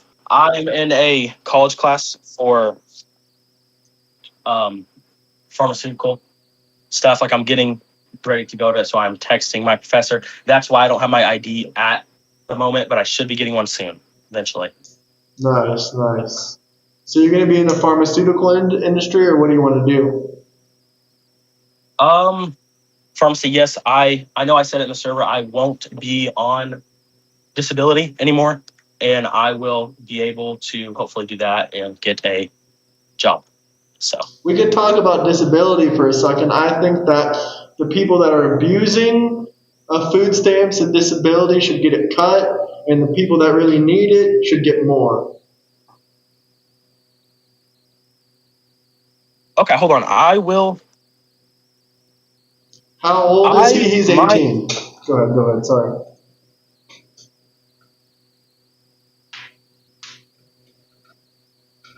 You there?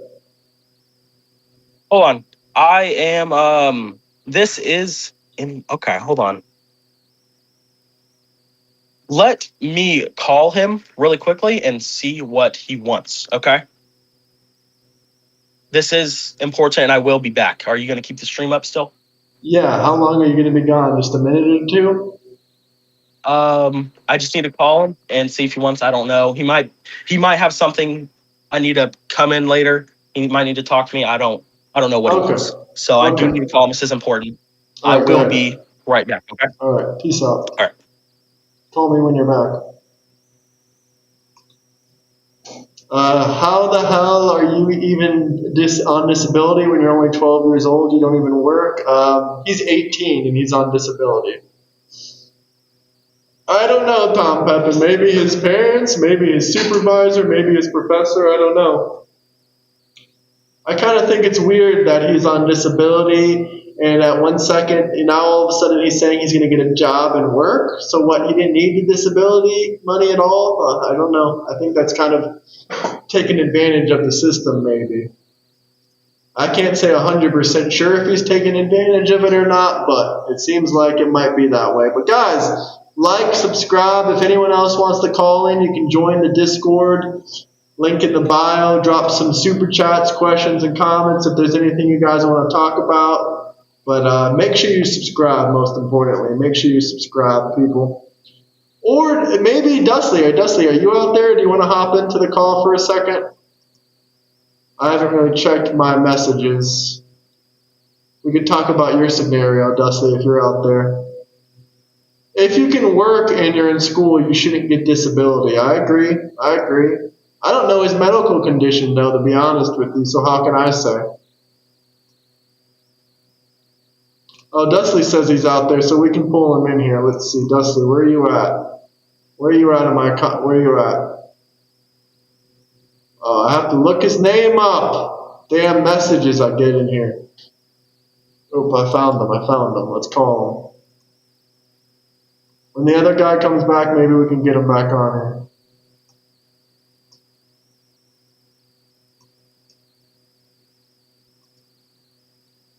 We're calling you, Dusty. Join the Discord. Oh, there you are. Hello? Hey, what's going on? Here, I'll put you on the screen so everyone can see you. I'll put you on the top screen. I'll come on the bottom screen like so. Oops. What do you got to say to these folks out here? Well, you got a doozy of a guest. You know, here's my test. Okay, he's operating a phone. He's able to discuss with you. He's obviously got some intelligence to him.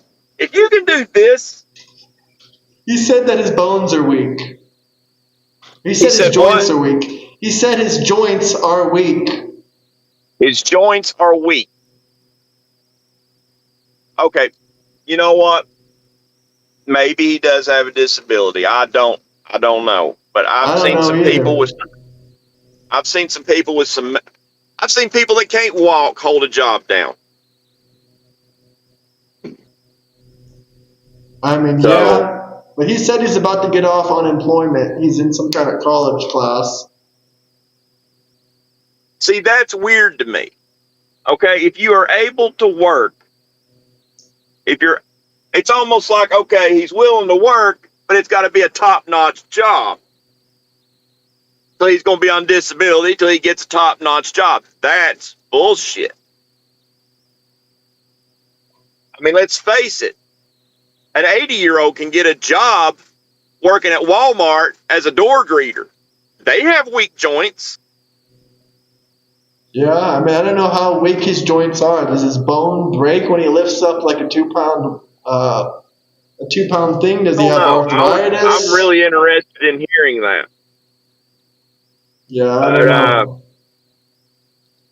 Someone said his are you haircut should have interested in counted as hearing a. about the other? Are you interested in hearing about the other deal, or Yeah, let's hear about it. Let's you hear want what to happened wait? to these. I mean, it's up to you. We have 100 plus people in here, 128 people in here. We'll wait. We'll wait for that one. Maybe we talk tonight about it. But I do, I would like to touch on the child labor thing because everything he was suggesting. Okay, he's right.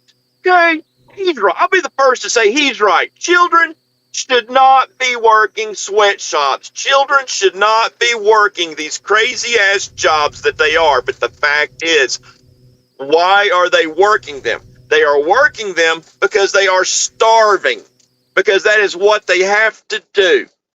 Now, okay, we've got choices. Our government can tariff those companies. We can stop buying those products.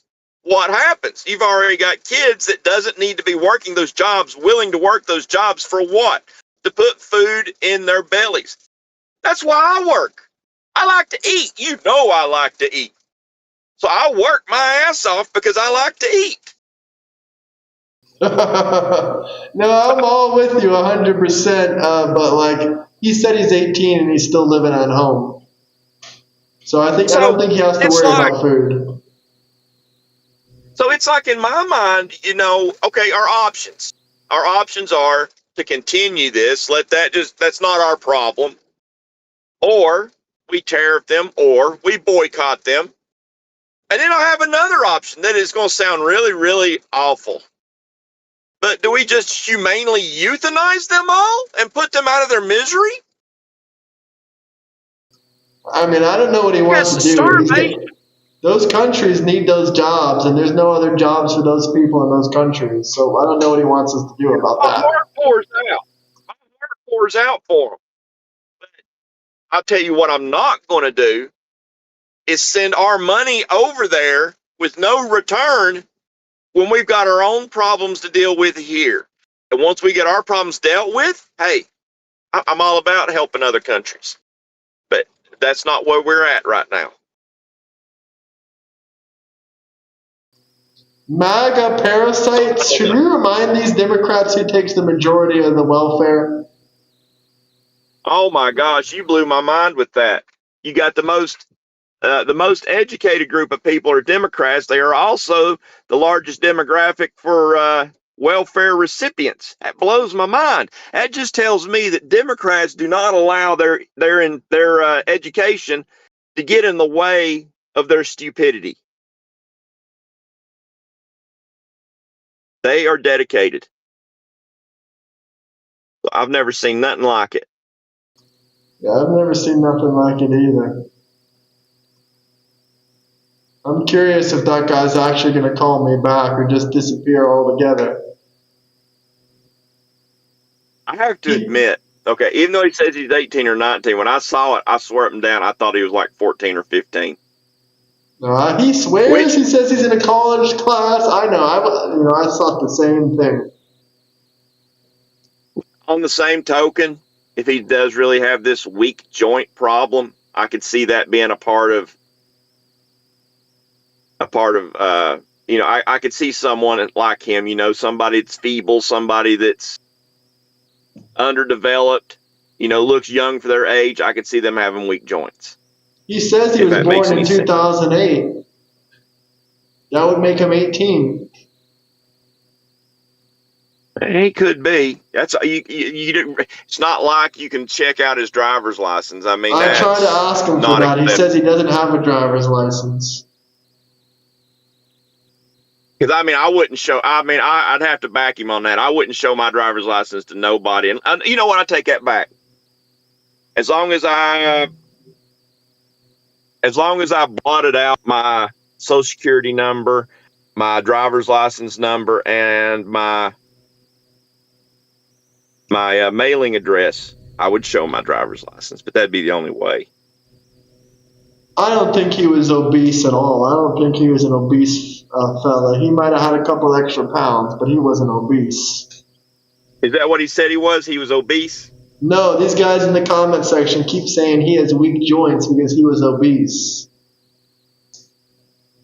He didn't look obese to me either. Do you look like he had a few extra pounds? Sure. I got a few extra pounds, but I wouldn't call the kid fat. He ate 350 pounds. There's no chance of that. I'm sorry. Yeah, there's no way of that. If someone out there thinks he's 350 pounds, they're probably some little 120-pound twink. Have him share his weight. Gandalf doesn't weigh 350 pounds, nowhere close to it. So if he doesn't weigh it, he's 6'2". He's a big guy. I don't think there's a chance that guy weighs it. Yeah, ain't no way. He was good for views. I don't know why so many people were watching. Maybe it's because they were like, all the comments said, he's 12, he's 12, he's 12. He gave me his date of birth. That's probably what caught people's attention, which is kind of sus, really. That kind of is sus. Y'all suspect. If you thought he was underage, why did you stay to watch?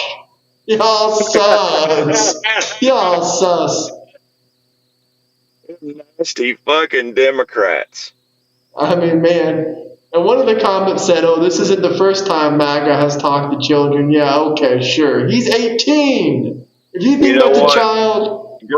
Euro has verified his age. Democrats thinks he's underage, and they stuck around to watch. What's up, Shelia? How you doing? So that's messed up. That just gives me all kinds of questions about Democrats I don't even want to know the answers to. Yeah, why did y'all stay in the chat? Listen, Olivia, please join the Discord and we can have a good chat. The Discord link is in my bio, but stop spamming that you want to join. You have to go through a vetting process, alright? But guess who I talked today? I talked to Falcon Man today. Gosh. I still got those memes of Falcon Man. Yeah, I messaged him today and I said, hey, how you doing? I haven't came across a Democrat socialist in a really long time. I'm wondering if y'all still exist out there. But hey, guess what? Falcon Man is What? married. What? I don't know if he was. I don't know if he was married when we talked to him, or what, or when. He found him a what we call a cash cow. He did not get married. He got a ownership for a cash cow. Wow. I feel bad for his wife. Sorry, I feel bad Falcon for his wife. Man. You know he I'm ain't gonna work. And sorry. come on, are they both not working?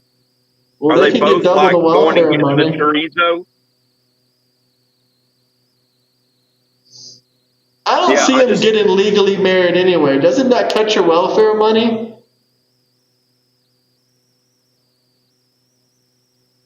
should, unless you both own it, but it should.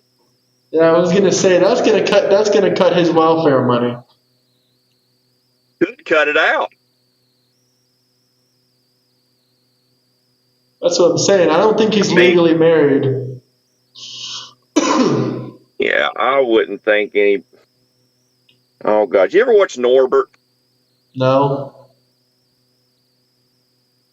Can you look stuff up on your computer? Yeah. Look up Norbert's. It's Norbit apostrophe S. Norbert's wife. The movie Norbert. It's Eddie Murphy dressed up as a woman. That's probably who he Oh, married. who's in what call waiting? This person keeps spamming saying they're in the call. It's not America's job to wipe other countries' asses. What do you think about that one? Agree with that. I mean, well, I half-heartedly agree with it. Okay, I agree with it right now because we have too many of our own problems. We cannot solve the world problems. But let's say we had all of our major problems took care of. At that point, that tells me that we can reach out and help other countries. And that's where I would probably start at would be child labor. But as it stands Well, right now, I've not heard him. He's got a complaint, but he has no answers. he gets That's the mad whenever problem. I ask him the answer. He's like, just tax him, just tax him, just tariff him. How's that fix anything? That's what I'm I all ask him, and about tariffs. he says it encourages them to start building in the USA. Oh, he's back. Oh, he's sending me a message. Let's see what he says. Now I'm curious. Let's see what he says. Let's see. I'll let you guys know. Who the hell is Olivia, and why do you keep spamming? Let me join. I already told you you're not going to join unless you join the Discord, and you are not in Yep, the gotta go to the Discord. Discord to get on the channel. All right, he's back. Should I let him hop in here again and see what he has? Okay, all right, I'll be watching. Hey, but ask him about more about his soft joint issue because I mean, even an 80-year-old can work as a greeter. And how's this getting a better job? Whatever. He could be doing something right now, but he's also young. But anyways, yeah. Anyways, I'll let you go get him in All here. right, peace out.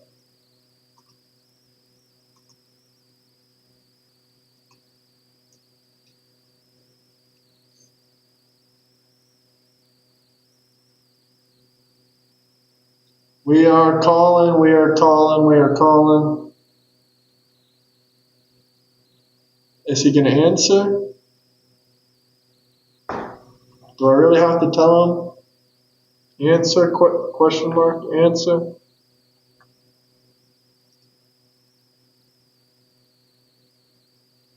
Instead of all these tips, can Gandalf give me one? I don't know about that, sir.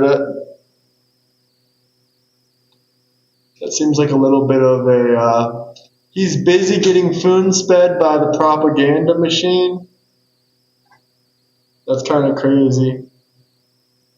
Jordan, were you the one asking him to shake his trump? Hello? Hey, there you are. Can you flip your camera back on for us? Sure. Hold up, though. Let me get a drink. You're good, you're good. I was looking at the live, and I did see you wanted more context for that. I know that one. Here, flip your I do. camera back I have. around if you can. Oh, hold on. I know I turned on orientation. All right, there you go. I have degenerative, dirt, degenerative arthritis. It was from an injury that I got when I was 13 years old. I fractured my joints in both of my hips, and I had to have surgery for that. And it's gotten very severe, and it impedes my ability to walk and run.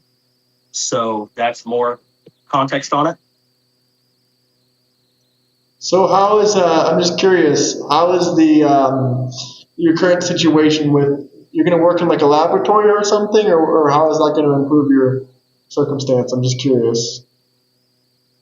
Um, this is just a personal thing. I know one of my other friends has a worse joint condition than I do, and she just wants to stay on disability. She wants to stay on disability. She does not want to get a job, which is fine, which is perfectly fine because she's a lot worse than I am. But she, but I want to be able to have a job and be educated in things that I find interesting. And I want to be able to work at, let's say, a pharmacy, even if it is painful for me. I can get accommodations for that, like basic accommodations. You understand what I'm saying? Yeah. Okay. Any more questions or no? No, not really too much more questions, but I guess we can go back to another topic. What's a topic that you're really passionate about? Is it just the labor laws, or is there anything else that you really, like what about, I don't know, like what are some other concerns you have in politics? Because you said you were a social democrat, so you want more welfare programs. Does that mean you want to raise everyone's taxes? Um, I guess kind of not. It, Well, that's kind of a simplistic way. I'm not really gonna go into that because like I said, I'm still just trying. I'm kind of new to Debating, learning about yeah. different political views, and I'm just kind of going through and seeing which ones I like best. You understand what I'm saying? hmm So you're not you're So not yeah, you're not stuck being a social democrat. You're open minded, and you'll yes, see what yeah. I'm happens in not the. hard. If you tell me something that is true, and there's nothing else that's hidden or impeding it that can conflict against it, then I'm not going to be hard headed. I'm not going to be like, no, I'm not. Never mind. I don't care what you say. I'm still going to believe what I want to believe. I will concede, and I'll tell you, okay, you're right. Well, I think we have some strong welfare programs already in this country. I don't really know what else I would change about it other than just kicking people off that don't deserve to be on and giving it to people that need it. Because there are people out there that literally have one leg and they're in a wheelchair and they're willing themselves to work. And they're like 50, 60, 70 years old. Well, also, pain is a different pain is a different subject, and how different people feel pain, what they use to deter that pain. I don't have any painkillers. I don't have any opioids. I used to, but I don't have any opioids except this is an opioid, but Tylenol and ibuprofen. Those are the only two that I take for my pain on the regular. People that use morphine, like those people that take morphine pills, um, they are able to work a lot more than I can. Okay, so you're advocating for morphine pills? I've seen people work on morphine pills, and it's not really something that I would like to take brevity of. Well, it depends how much you take. The morphine is a very strong drug. I don't know if you've ever had it before, but morphine is a very strong drug, and if you're taking it, that's why you take it in very small amounts for regular pain, regular severe pain. So you're not like, I guess, how the people that use. Sorry, say the last part again. I said you were seeing. You said you seen or talked to or interacted with people that are using these morphine pills. But if you take smaller doses, like They're I taking used what to, their doctor prescribes them, and they act all loopy when they take it. They act all high and crazy. well, they should probably take less then. It shouldn't be something that gets you high. It should be something that deters your pain. Hold on, I'm going to reply to my professor. Continue talking, but I'm not. Olivia, please stop spamming the comment section. No, either wait your turn. Read the message that I pinned. Read the message.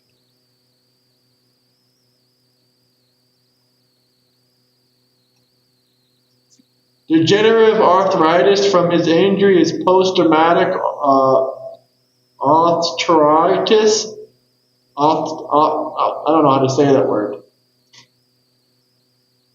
And I'm not a physician, so I have no idea what you're talking about.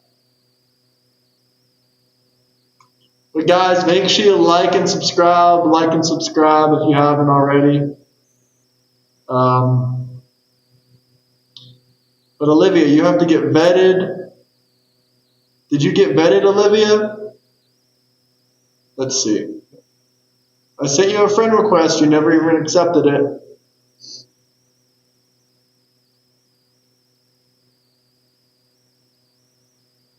How do you wait in the Discord? You got to respond to me. Is this your name? Sanja, is that you? Listen, I don't know which one is worse, beer or morphine. I don't really care for either one of those things.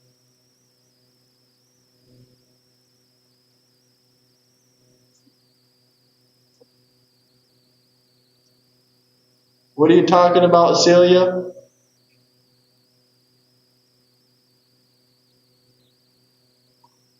You back? Okay, yeah, hello. All right, yes. Now, what were you saying? I don't even remember now what we were talking about. I was just saying that a lot of people abuse the welfare system in America, and we should give to people that really need it. That's pretty much all I said. I'm not saying that you don't need it, but I'm just saying in general. Okay, that's. You said people. Maybe I misheard. You said people in general generally don't need it. No, I said people in general. What I'm saying is people that don't need the welfare, or that they don't really need it, they should be kicked off, and it should be given to the people that do need it. That's fine to say. I don't disagree with that. I mean, I'm not going to really.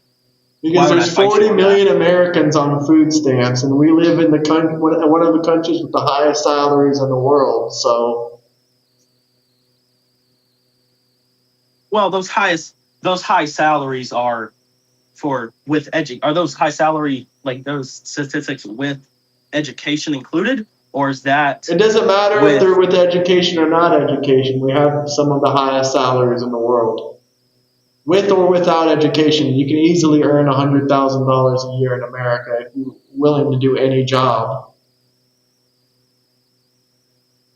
Okay, I'm not going to push back against you against the welfare thing. That's a fine thing to think. I mean, if you don't need it, then you shouldn't be using it. That's all it is. It should be people that have severe injuries, like severely disabled veterans, or people that have in very severe genetic conditions, or have suffered very severe injuries that can't work. I mean, that's fine. I don't know.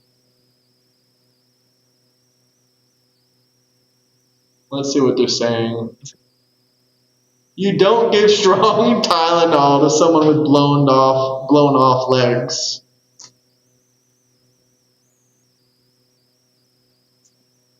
Why did they say that? I don't know. I have no idea how that's related.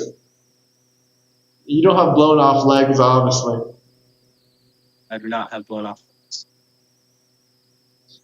Yeah, I do agree with Celia. Part-time jobs for people and full-time jobs are available for people on disability. Yeah, that's fine. Like I said, I'm in severe pain, but I don't like to take. I used to a little bit, but I don't like to take opioids. So I use extra strength Tylenol and ibuprofen, and eventually I'm gonna do something with pharmaceuticals. Okay. Well, make sure not to get hooked on it because being in the pharmaceutical business with a lot of pain can lead to addiction, especially if you're taking the drugs that you're developing or testing. I mean, yeah, obviously, but I've seen what some of my friends used to be. They used to be not the female friend I was talking about earlier. It's a different guy. He had a very severe spinal cord injury, um, and he relied on morphine a lot to his pain, and that didn't go so well for him. So, What happened? He became a full blown addict. um, I don't know if I'd say full blown addict, but he definitely went into it. He was on it most hours of the day, and even if he had pain, if he didn't, um, he would. So that was I don't want to talk to him anymore. So yeah. Well, I'm sorry about that. All Let's right. see what the comment sections are saying. I don't know what else you want to really talk about. Is there something that you're really passionate about in politics? Give me something. Give me something to work with. Um, hold on, I need to reply to this. Sorry, I'm sorry that I keep having to do this. Someone said one Tylenol in the hospital will probably cost $800. I kind of doubt that, but it's a possibility. Hospitals routinely overcharge people for stuff like Tylenol and bandages. Yeah, $800 though. I mean, people get charged $350 to get their bandage changed. So it is that's why a lot of people ask for an itemized bill so they can see exactly what they're paying for. So they could see like one round of Tylenol, maybe 4 and 3 hours. How much would that have costed them?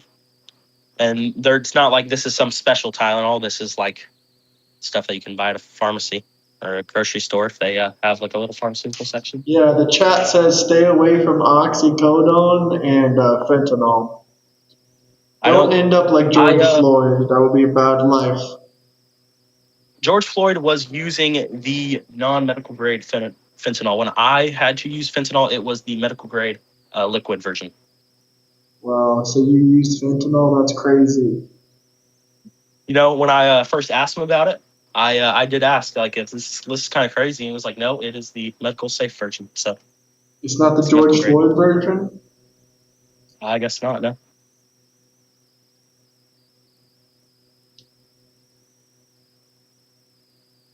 Let's see, what is the comment section? Y'all saying a whole bunch of nothing in the comment section. Either we got to get something that we push back on. Like, what are some of Trump's policies that you disagree with? I don't know what an insane amount about his specific policies, but I do know his character is a very terrible. He has a very bad character of a person. But you don't vote for people based on their character. You vote for good policies for a good country, for a strong country. Plenty of people make mistakes. No one here is innocent. Everyone's made mistakes. Yeah, I didn't say that, but it's not. Well, it's not that. I'm sure I could look up some pretty bad Trump policies. Like I said, I couldn't say anything off the top of my mind, but I could probably find some.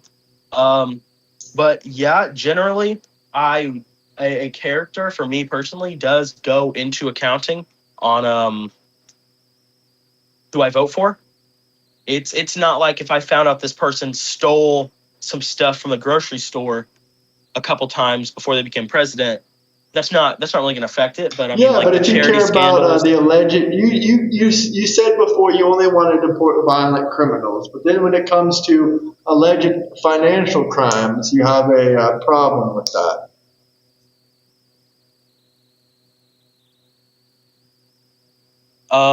Okay. Well, hold on. So, hold on. I just cleared everything up, so this should have been the last time. Right? I apologize. Okay. So I do think. I mean, like you can say that to me. How you'll go after Trump, but you won't go after the illegal immigrants. If you remember what I said earlier, that like I said, I'm not going to be hard headed, and I'm not going to be like, no, I don't. I'm just going to believe whatever I want to believe. If you told me something that was factually correct and it does more good than harm, then I'll agree to you. Then I'll concede and I'll tell you you're right. But that's not what I was saying.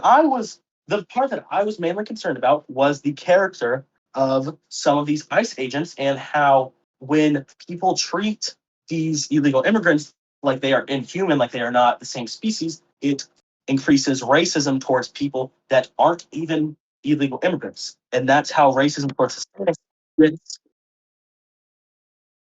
You you know damn well that, I mean, like, whether you want to believe it or not, How does it that increase racism?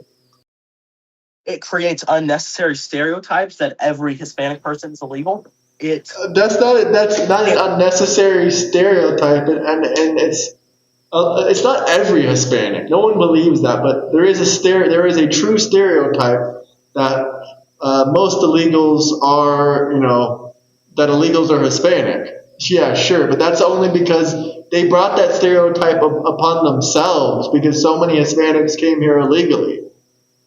It's like if a bunch of black people started posting on social media of eating Kool-Aid pickles, and then you say that people in the hood or black people like Kool-Aid. Like, is that not something they brought onto themselves? I'm not saying it's right or wrong. I'm just saying, is that not something they brought onto themselves, basically? Okay, there's good stereotypes and there's harmful stereotypes. A good stereotype would be an example of all Asians are good at math. Actually, all stereotypes are harmful, but it depends on it's a weird thing to say because there's good stereotypes and there's bad ones, but all stereotypes are harmful because it puts an unnecessary image on every individual group, no matter if they're the best person in the world or if they're the worst person in the world. And you shouldn't there is a lot of people in the United States specifically that are white. It's a lot of white people. It's an insane amount of white people that are very nervous and less likely to have a good interaction with Hispanics because of the stereotype of illegals all illegals I've are never Hispanic seen a and white all person Hispanic. nervous of a Hispanic. Never once in my life. I've been to Texas. I've been to New Mexico. I'm from Florida. I live in Florida. I've never ever seen that in my life of a white person just randomly being afraid of a black or a Mexican person. We don't have that level of racism in this country anymore. So I'm sorry to say, but Okay, I've never seen a random white person scared about, like, maybe if the Hispanic person has a face tattoo or they're holding some kind of weapon in their hand, yeah, that's going to make them a little bit worried. But just a random clean cut Hispanic man doing his work, minding his own business, I've never seen someone say, "Oh, bro, I'm so scared of the lawn care guy over there doing mowing the lawn." Like, I've never seen because any that's not examples of what you're describing. Go ahead, though. also that was a racial stereotype, mowing the lawn. I don't know if you did that on purpose, maybe not, but A lot of Hispanics um mow lawns in my area, so I just threw that out as an example. it's okay, but you can still admit that's still like a racial stereotype, though. But Like, it's still if I see a bunch of Hispanic people mowing the lawn, and I'm giving you an example, can I not point that out?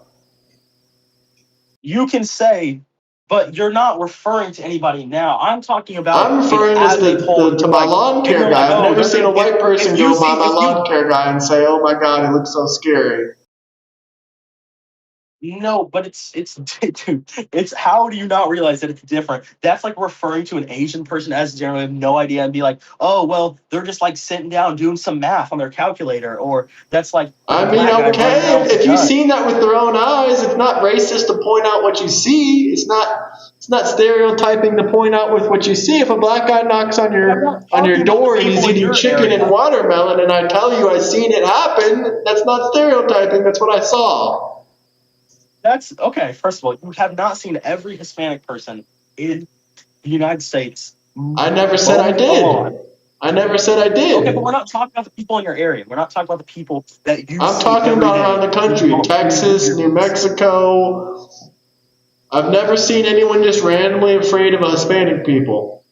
Never. Like, Well, when because does that thankfully we live happen? in we live in the modern age of 2026, and unless you're psychotic or something's wrong with you, not a lot of people that experience racist traits just go, "Oh my gosh, is that an Hispanic? Like what is he doing over there? He's like walking on a public sidewalk. Like, can you stop?" No, nobody does that. Some people do, but it's not the majority.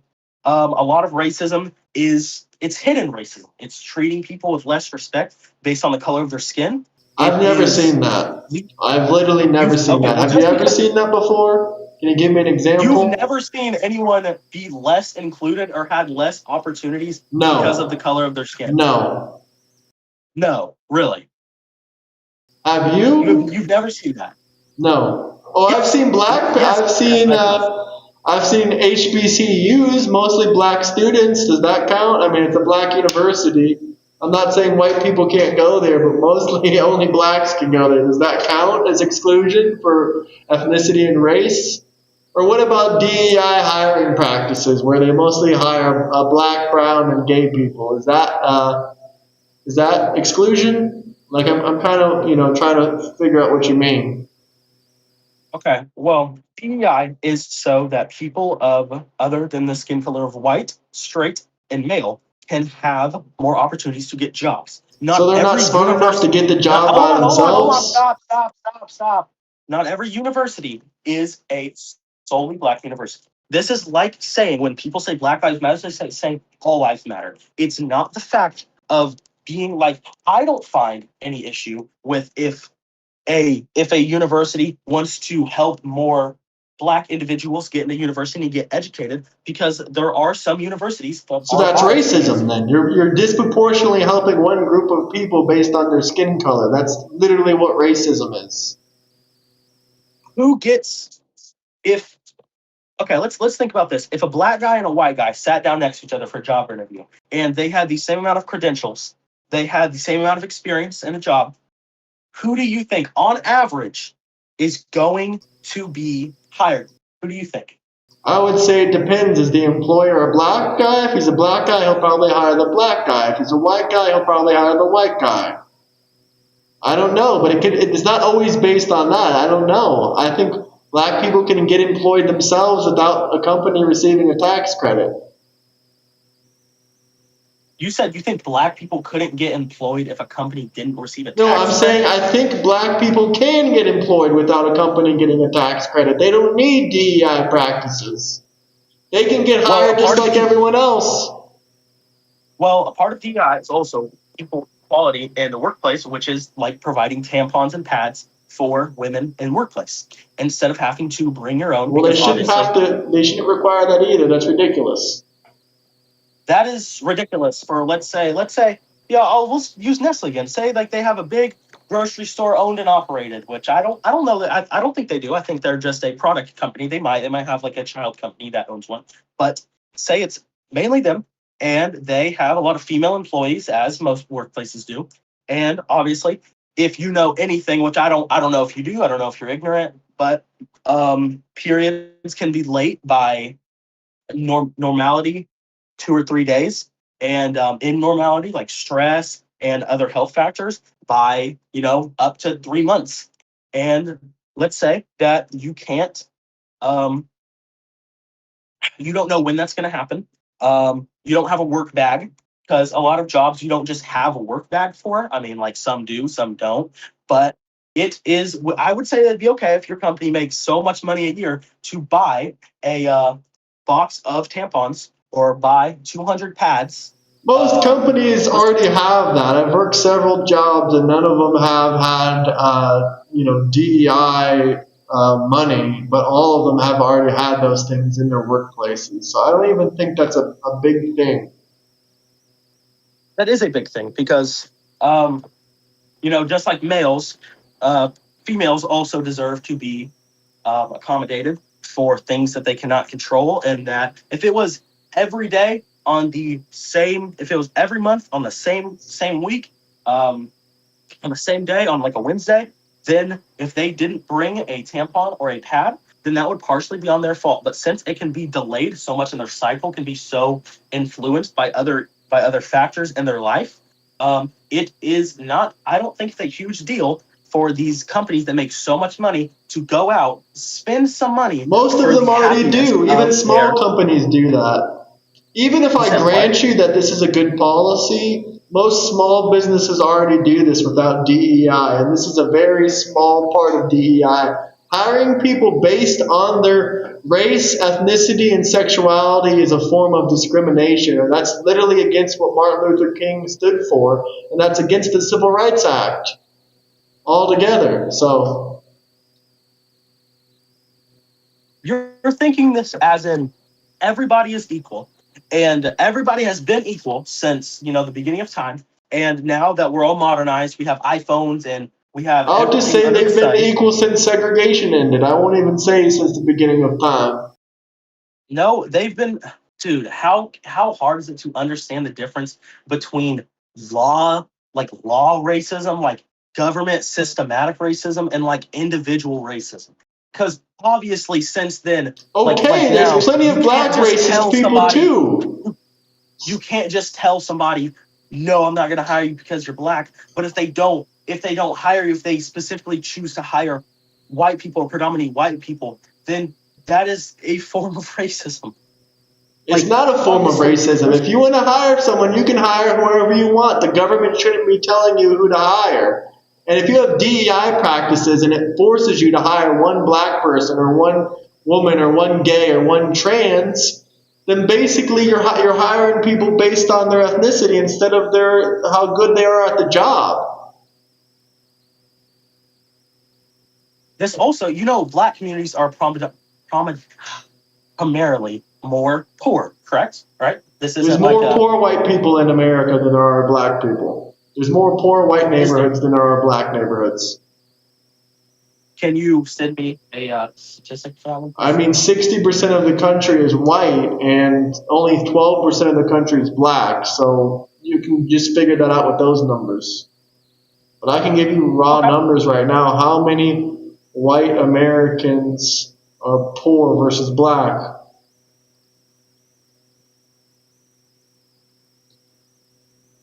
More whites live in poverty, it says. This is from, let's see. This is from talkpoverty.com. 19 million white people live below the poverty line versus 8 million black people. So you said how many white people? 18 million versus 8 million black. Okay. Well, like you said, what is the 12% out of everybody? Is 12% out of how many total people that live in the U.S.? How many black people are in the United States? How many black people live in the United States? Are you trying to say that on average they have a higher concentration of poverty, like per capita? Look that up. Hold on. Just look up how many black people live in the United States. I think it's like 60 million. 60 million. Now look up how many white people. 200 million, something like that.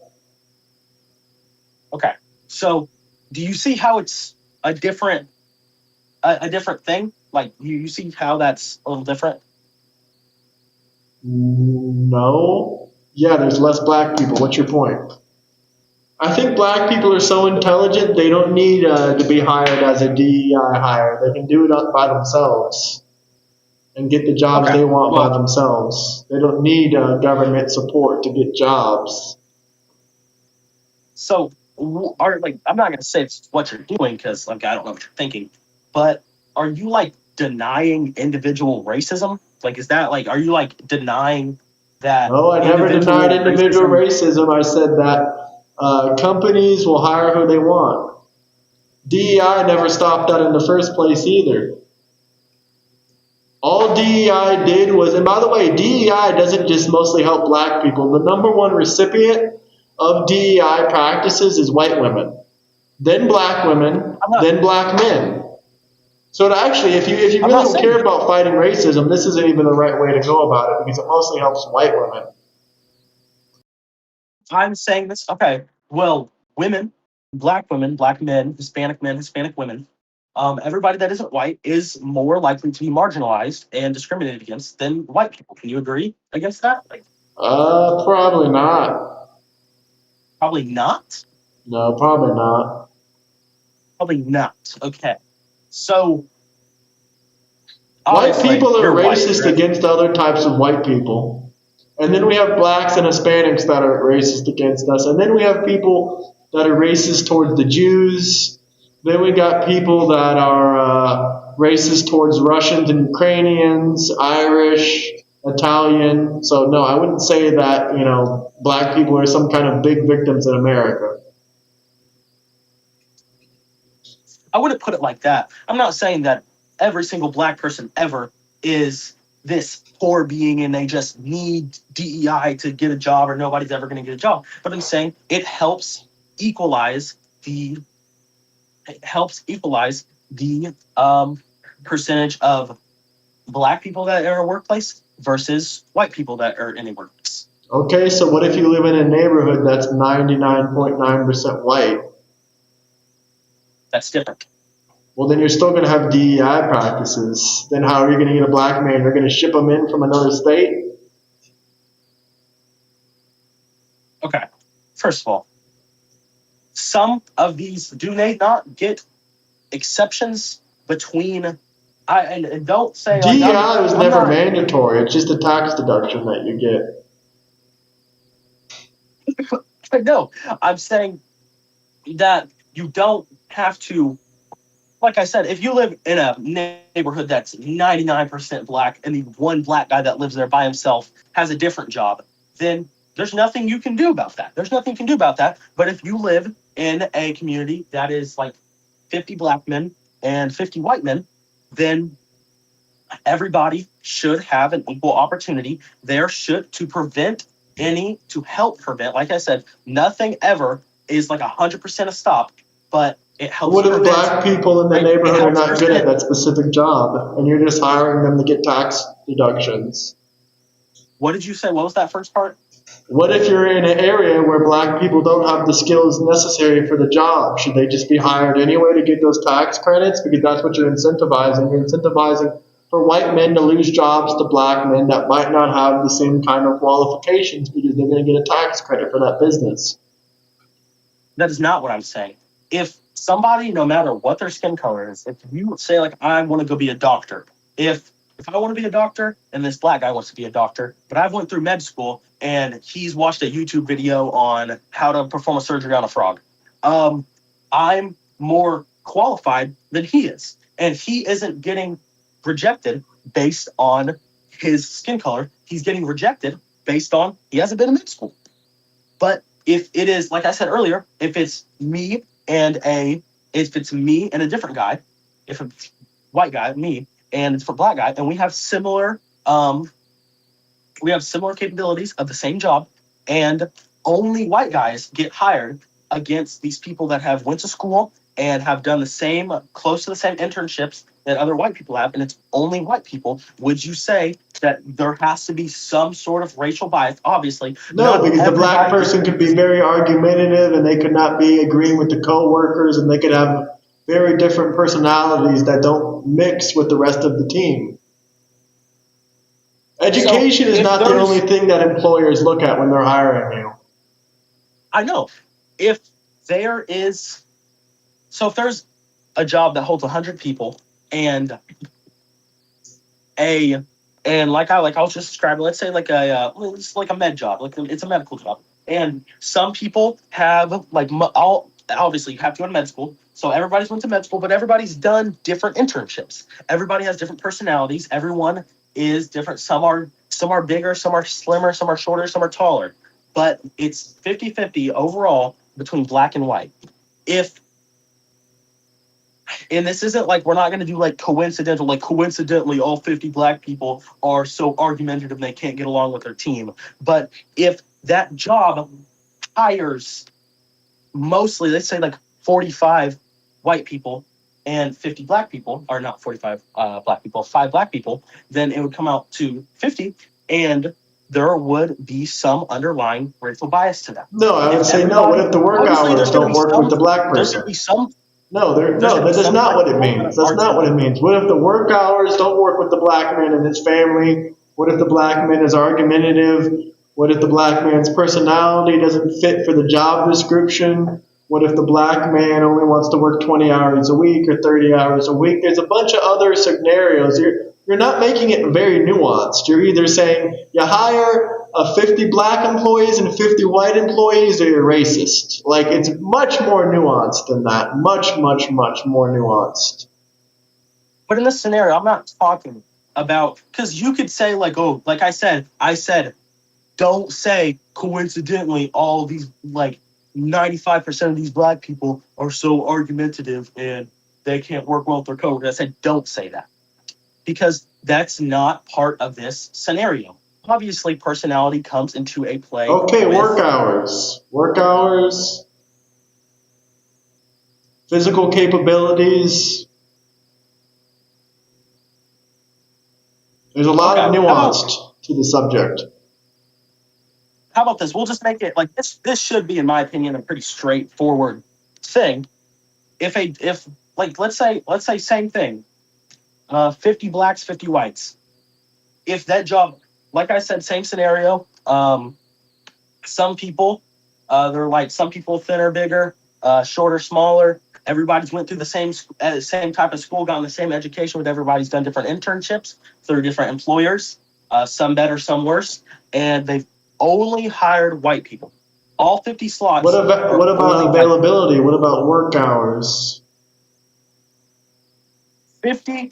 So but answer my question. Like, would that be some form of racial bias? No. Because you didn't account for work hours. What if they're busy in those work hours and they can't work night shifts? What if they can't work night shifts? Because they have a family. That's not what I'm saying. Like I said, don't include personality or these other outlying factors. Okay, so if you're saying they're exactly the same, if they're 100% symmetrical and everything about them is exactly, they're not all exactly the same. That's why I said specifically, some look different than others. They all went through the same generalized, standardized country. But all their working capabilities and all their personalities are good for the job and the same, correct? They're not all the same, but all of the black. How about this? Okay, there's always there's nuance. It's not racism. There's nuance. We'll kind of conform to what you're saying. If, let's say, as a hypothetical, all these black men, they have great personalities and they want to work. They're so eager to work, just like all these white men that are so. A great personality doesn't mean you're great for the job. Dude, why are you looking this much into it? You know what I mean when I say. Because there's a lot of nuance into it. You're trying to point it to a picture. Either you hire black people or you're racist, but there's a lot of nuance. But let me read this super chat real quick. A pilot scores 100. Another pilot scores a low passing grade, say 70. Do you hire the black man or do you hire the person that got a 70? If it's not the 100 and you base it on race itself, then it's a racist policy. DEI is both racist and sexist. That's from a super chatter in the comment section, but go ahead. Thank you, Tom. Okay, well, I do want to just reply to that super chat real quick. That's a very stupid thing to say, because I have not been saying this entire time, not one time have I said that a black man that is less educated or less able to do something than a white man should get the job because he's black. I haven't said that not one time. That is that's what DEI policies are trying to do, basically. They're incentivizing people to hire slightly less skilled people for a tax deduction. No, they are not. They are trying to get people of different skin colors and different ethnicities to work in these places and have a good job. So what, they're not smart enough on their own to get those jobs? No, they are. But if a job doesn't let you participate in their... What job doesn't hire black people? Can you name me one company that doesn't hire black people? I couldn't name you a specific company because it doesn't really happen like that. No, but that's just very overgeneralization. That's asking too much. You can't just be like, oh, what company doesn't? If I look up companies that have if I look that up, I could find some companies. Yes, I could. Like what company? I could find companies that have racial bias, that have... No, that's illegal. That's against the Civil Rights Act. That's against federal law. Their company would be shut down. Their company would be shut down if they outwardly said, we do not hire black people because they are black. But if it just so Exactly. happens that their entire workforce is made out of white individuals and they have denied Well, all that's these their black business. It's up to people, them who to hire. I believe in free market. We shouldn't be forcing to hire black and brown people just because you think they should. Just like black companies probably prefer to hire black people. There's plenty of black owned businesses out there. They obviously prefer to hire black people, and we're not screaming racism every 2 seconds. because we shouldn't scream racism every 2 seconds. Like I said earlier, like if you look back to the scenario I said earlier with the same level educated white guy and the same level educated black guy, it would be a racial bias if a company only hired if they say, no, we actually consider very perfect, we consider it very well if a candidate is considered a good fit for our work environment, and these 100 black guys just, even though they have the same education as these white fellows, they're not going to get accepted. But we're not going to tell you why they don't get accepted. Well, they don't have to. I know you don't. There's a lot of things you don't have to, but some things you should. If a company wants to put out a statement like that and be like, oh well, I don't think, oh well, we just hired a bunch of new people, and then they provided the statistics on how many people came in, maybe 50 Hispanics, 50 black people, and 100 white people. If they put out the statistics and they're like, oh well, I guess coincidentally all these white people made it, but none of these Hispanics or black people made it, Yeah, they're that's not going to because put they out a didn't reason. make it. They're I not mean, I going to don't know put what out else these to whites. tell you. It doesn't mean there's racism Because automatically. you're telling me that. Come on, dude. You're telling me that every single one of those white people were perfectly more qualified than It's every single one possible, of those yeah. Hispanic. It's absolutely possible, yes. It seems very unlikely, and very unlikely. I don't think so. I don't think it's very unlikely. I think I'm not gonna I can't A lot force of your white mind. I can't people, like you get you to mentioned believe what I'm before, a believing. lot of white people have, higher college education, higher degrees, maybe a higher curriculum outside of the needed curriculum needed for that job. Maybe all you need is a bachelor's degree in science, but the white guy also volunteered to work as a EMT on the weekends. So he has a little bit more experience than said black person. It's not all about basic education and it's not all about what's on paper on education. There's a lot more nuance to that. I know. I'm saying, but if you're working as an EMT on the weekend, that's still a form of education. That's still because you can't just That's work job as an EMT. experience.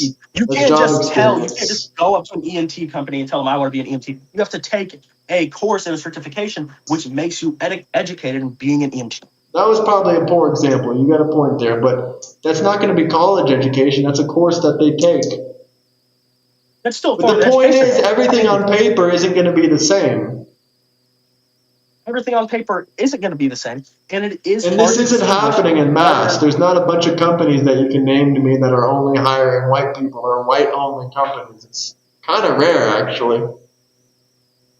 because not a lot of companies are specifically hiring only white people. I said that earlier to point out the fact that when I said that, you would say that it is not a racial bias when it is a racial bias. A lot of companies, like we said, like you told me So earlier, how do you determine if they're racist or not? I don't think there is a way to determine if they're racist or not unless they just tell you point blank that they're racist.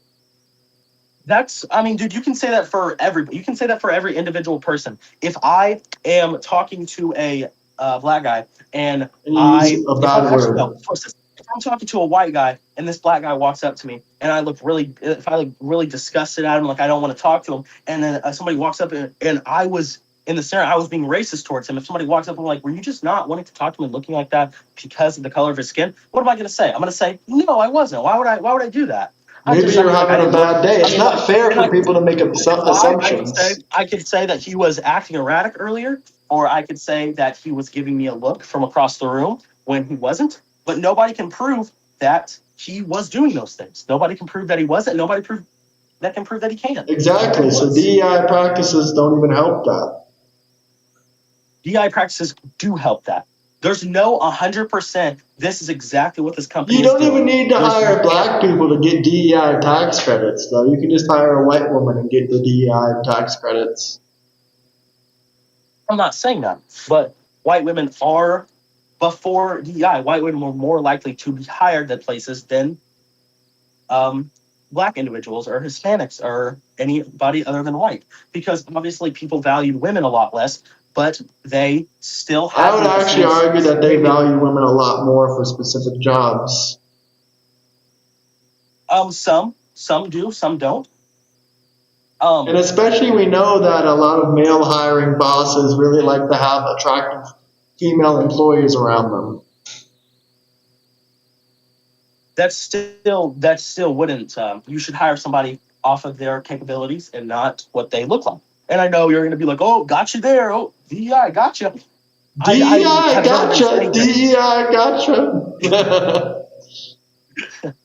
But I wasn't trying to tell you that. The whole point wasn't trying to be like, "Oh, you should hire this black guy." Even like I know that that person said in the super chat that, "Oh, if a black guy got a 70 on a pilot score and the white guy got 100, hire the white guy. That's perfectly okay. There's nothing wrong with that." But I'm saying if everybody's around the same level of education and a company only hires white individuals, there is there's more than likely some underlying racial bias towards those black or Hispanic individuals. I'm looking it up right now, but I do remember. Oh yeah, here it is. America First Legal Victory. I'm about to go to the restroom to chat for a second, but I will be right back. I'm not going to be leaving anything. All right. I was going to tell them that there's an American First Legal Group. It's a victory for Southwest Airlines. They agreed to abandon illegal DEI practices following federal civil rights complaint filed by American First Legal. Yesterday, American First Legal received a confirmation from the Department of Labor of federal contract compliance programs acknowledging and agreed to abandon its unlawful discriminatory employment practices outlawed in the federal rights complaint. Let's see. If YouTube Lives Matter, why they shooting the YT classmates? What are you talking about? What do you mean? What the hell does YT stand for? YouTube? Or what does YT stand for? I'm so confused on that.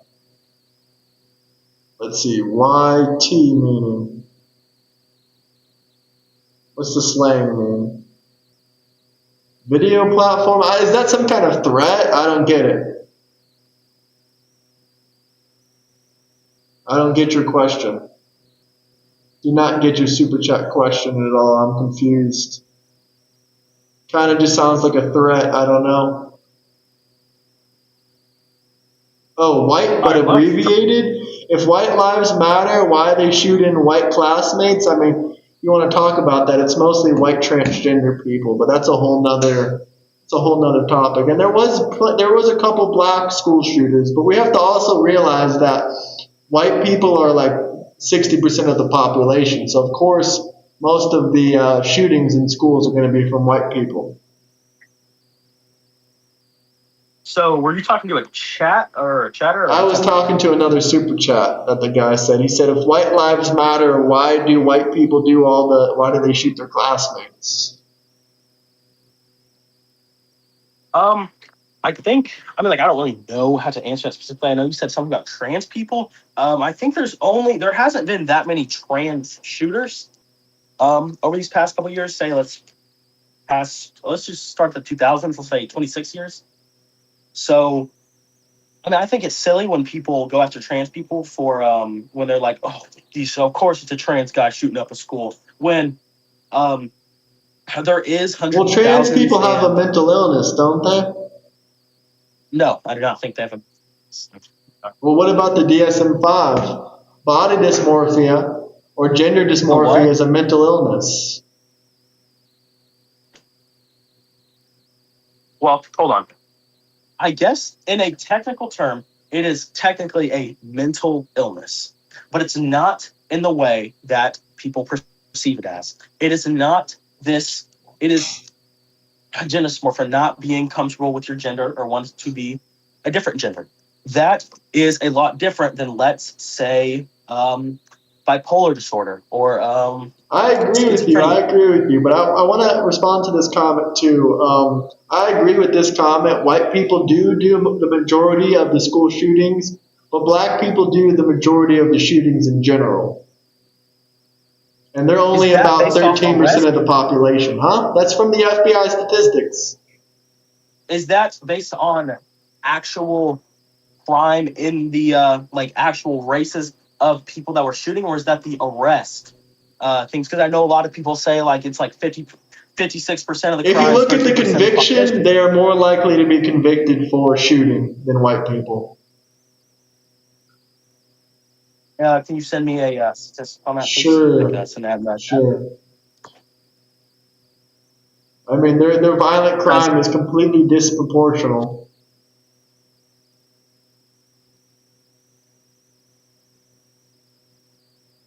You there?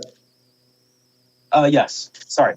Um, I think I know you were talking about this in the earlier in the server about the Arabs and stuff, but The Muslims. I wasn't obviously, talking about Arabs. I was talking about Muslims. But go not ahead. Muslims, not Arabs, Muslims.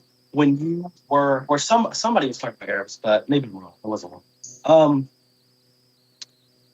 I think if that is what it says, then that's what it says. But I wouldn't, just because it's 50% shootings, I would not treat anybody like a black person with any more caution than I would if they were acting like a normal person. They weren't acting erratic and they weren't acting astray. Like, I mean, like if a white I mean, person it acted depends astray and a how the black guy was black man acting is astray, dressing. If his pants are down his ankles and he's saying slurs and he has face tattoos, absolutely, I'm going to treat him with a little bit more caution. It's how you present yourself more than it is about your skin color. well, there's a lot of, I mean, yeah, I would say that people that you can be more. It definitely depends on a tone of voice and how you're speaking to people. If you come up to people and you're speaking very erratically and No, it doesn't matter you're about that. If you you're sag setting your you're pants, your pants are around your knees, and you're saying slurs, and you're saying yo yo yo yo yo, I think statistically, you should be a little bit more wary, especially considering these people do 60+% of all the violent crimes, and they're only about 14% of the population. I would not say that if they're saying yo yo yo yo yo, because that is I'm not going to ignorant say the talking to actual people. words, but they're just cursing, they're slurring, they're using the N word, they're acting really inappropriate in public, and their pants are around their ankles, and they have face tattoos, they have a bunch of tattoos. I think it's absolutely right to profile those people because they are acting in a certain manner that's not very professional. Like, obviously, there's a reason you should do it. Like, obviously. It doesn't matter if it was a white person, by the way. If a white person was sagging their pants and saying the N word and all these slurs, you should probably stay away from that guy too, and you should be wary that he might be violent or he might have criminal intentions. But that is not what I am saying when I say this. Okay, I am not trying to, because obviously those are like identifying factors with somebody that you might not want to interact with. Like there are Hispanics, white people, and black people at my school that do that. Okay, they do that, and I avoid them because they are violent people, and that's why I do not interact with them. But So you my whole point was agree? agree to what exactly? You agree that we should be more cautious of some of these people. No, hold on, because that's assuming that I never said. Hold on, you're no. Wait up. I did not say that. I You said said you if try to people stay are away from these exhibiting. people because No, they're hold on. violent, which No, you're no. correct. Hold on. If people are exhibiting those behaviors, yeah, you can be more cautious around them. But I said that me personally, if first of all, not all black people sag and come out No, the you're woodwork right. singing Probably a good all majority these of them slurs. do it. I don't have statistics on how many No, it's black not people a good. sack their pants around their ass, but it's a high It's percentage not. of them. It's not a good majority, and that's like me going out in public and being afraid of other white people because I mean, white if people I go make to up Martin Luther King the Boulevard majority right of now and racism. I drive my car around, you're telling me I'm not going to see 100 black men outside with their pants sagging? And you're telling me it's not a good majority of them? If you're in an area that is primarily poor, where gang culture can slither its way in and harm the residents of that. That's pretty much every black neighborhood. So, I mean, I could literally go to any black neighborhood that you can think of, and I'll see black people outside standing in their front lawn, sagging their pants, smoking a blunt, maybe even with a gun out. Who knows? No, you will not. Name one black neighborhood that I can go to that I won't see that in. Just one. Just asking for one. Okay, that's also, this is not something like I said, you've There traveled. is none. There is none. Every single black neighborhood has this. Dude, no. Not every single black dude, that's like saying every single since white people are the primary convictions of sex crimes. That's like driving out a white neighborhood and being like, oh, those numbers are also skewed, by the way. And yeah, you can go to the most white neighborhoods and find a pedo. Absolutely, you can. Absolutely, you can. But those statistics are a little bit skewed because a lot of these people being arrested, quote unquote, white are actually Hispanic, and some of them are even black. But I'm not going to get into that. I have to show you a whole video to explain it. But it has happened before. I have mugshots on my phone saved to black people. They were being charged, and they were put in as white. Well, what percentage of that? Because if it's, let's say it's 50%, I think it's like 56% of sex crimes are by like white people. If once again, I already told you, I don't think that number is accurate whatsoever because we have Hispanics and we have blacks being counted under white people's numbers. I mean, I have some examples I can show you saved on my phone if you want. That would be cherry picking. Well, that's exactly what I'm saying. That's why you should watch the full video on it. What? Send me the video. All right. But in the video, do they talk about? I'm just going to use an example. If you don't want to believe this is like, if you want to say it's wrong, I mean, I guess it's wrong. But if it's 50%, 56% of white individuals make up for the sex crimes, then what percentage is skewed of that? What percentage? I will give you the fact that I do believe statistically white people are charged with drug use and drug trafficking more than black people. But other than that, the whole kid diddling stuff, those numbers I think are very fake. But I will send you the source when we're not on stream because you'll have to watch like this 20-minute video explaining it. But they basically show hundreds and hundreds of mugshots of black and brown people being charged as white. And they're being arrested and they're being put down as a white man. But what I'm asking is, does it tell you in the video what percentage is skewed? What no, they don't know. They don't know. All they can see is hundreds of mugshots of black people and brown people being arrested, and it says they're white. They can only just show you thousands and thousands of mugshots. Okay. They can't tell you what the percentage is messed up. They can show you that the numbers are wrong by pointing that out. Someone said I'm not white. You're gonna drop $5 to tell me I'm not white? I'm pretty sure I'm white. Wow, that's a good tip, I guess. Well,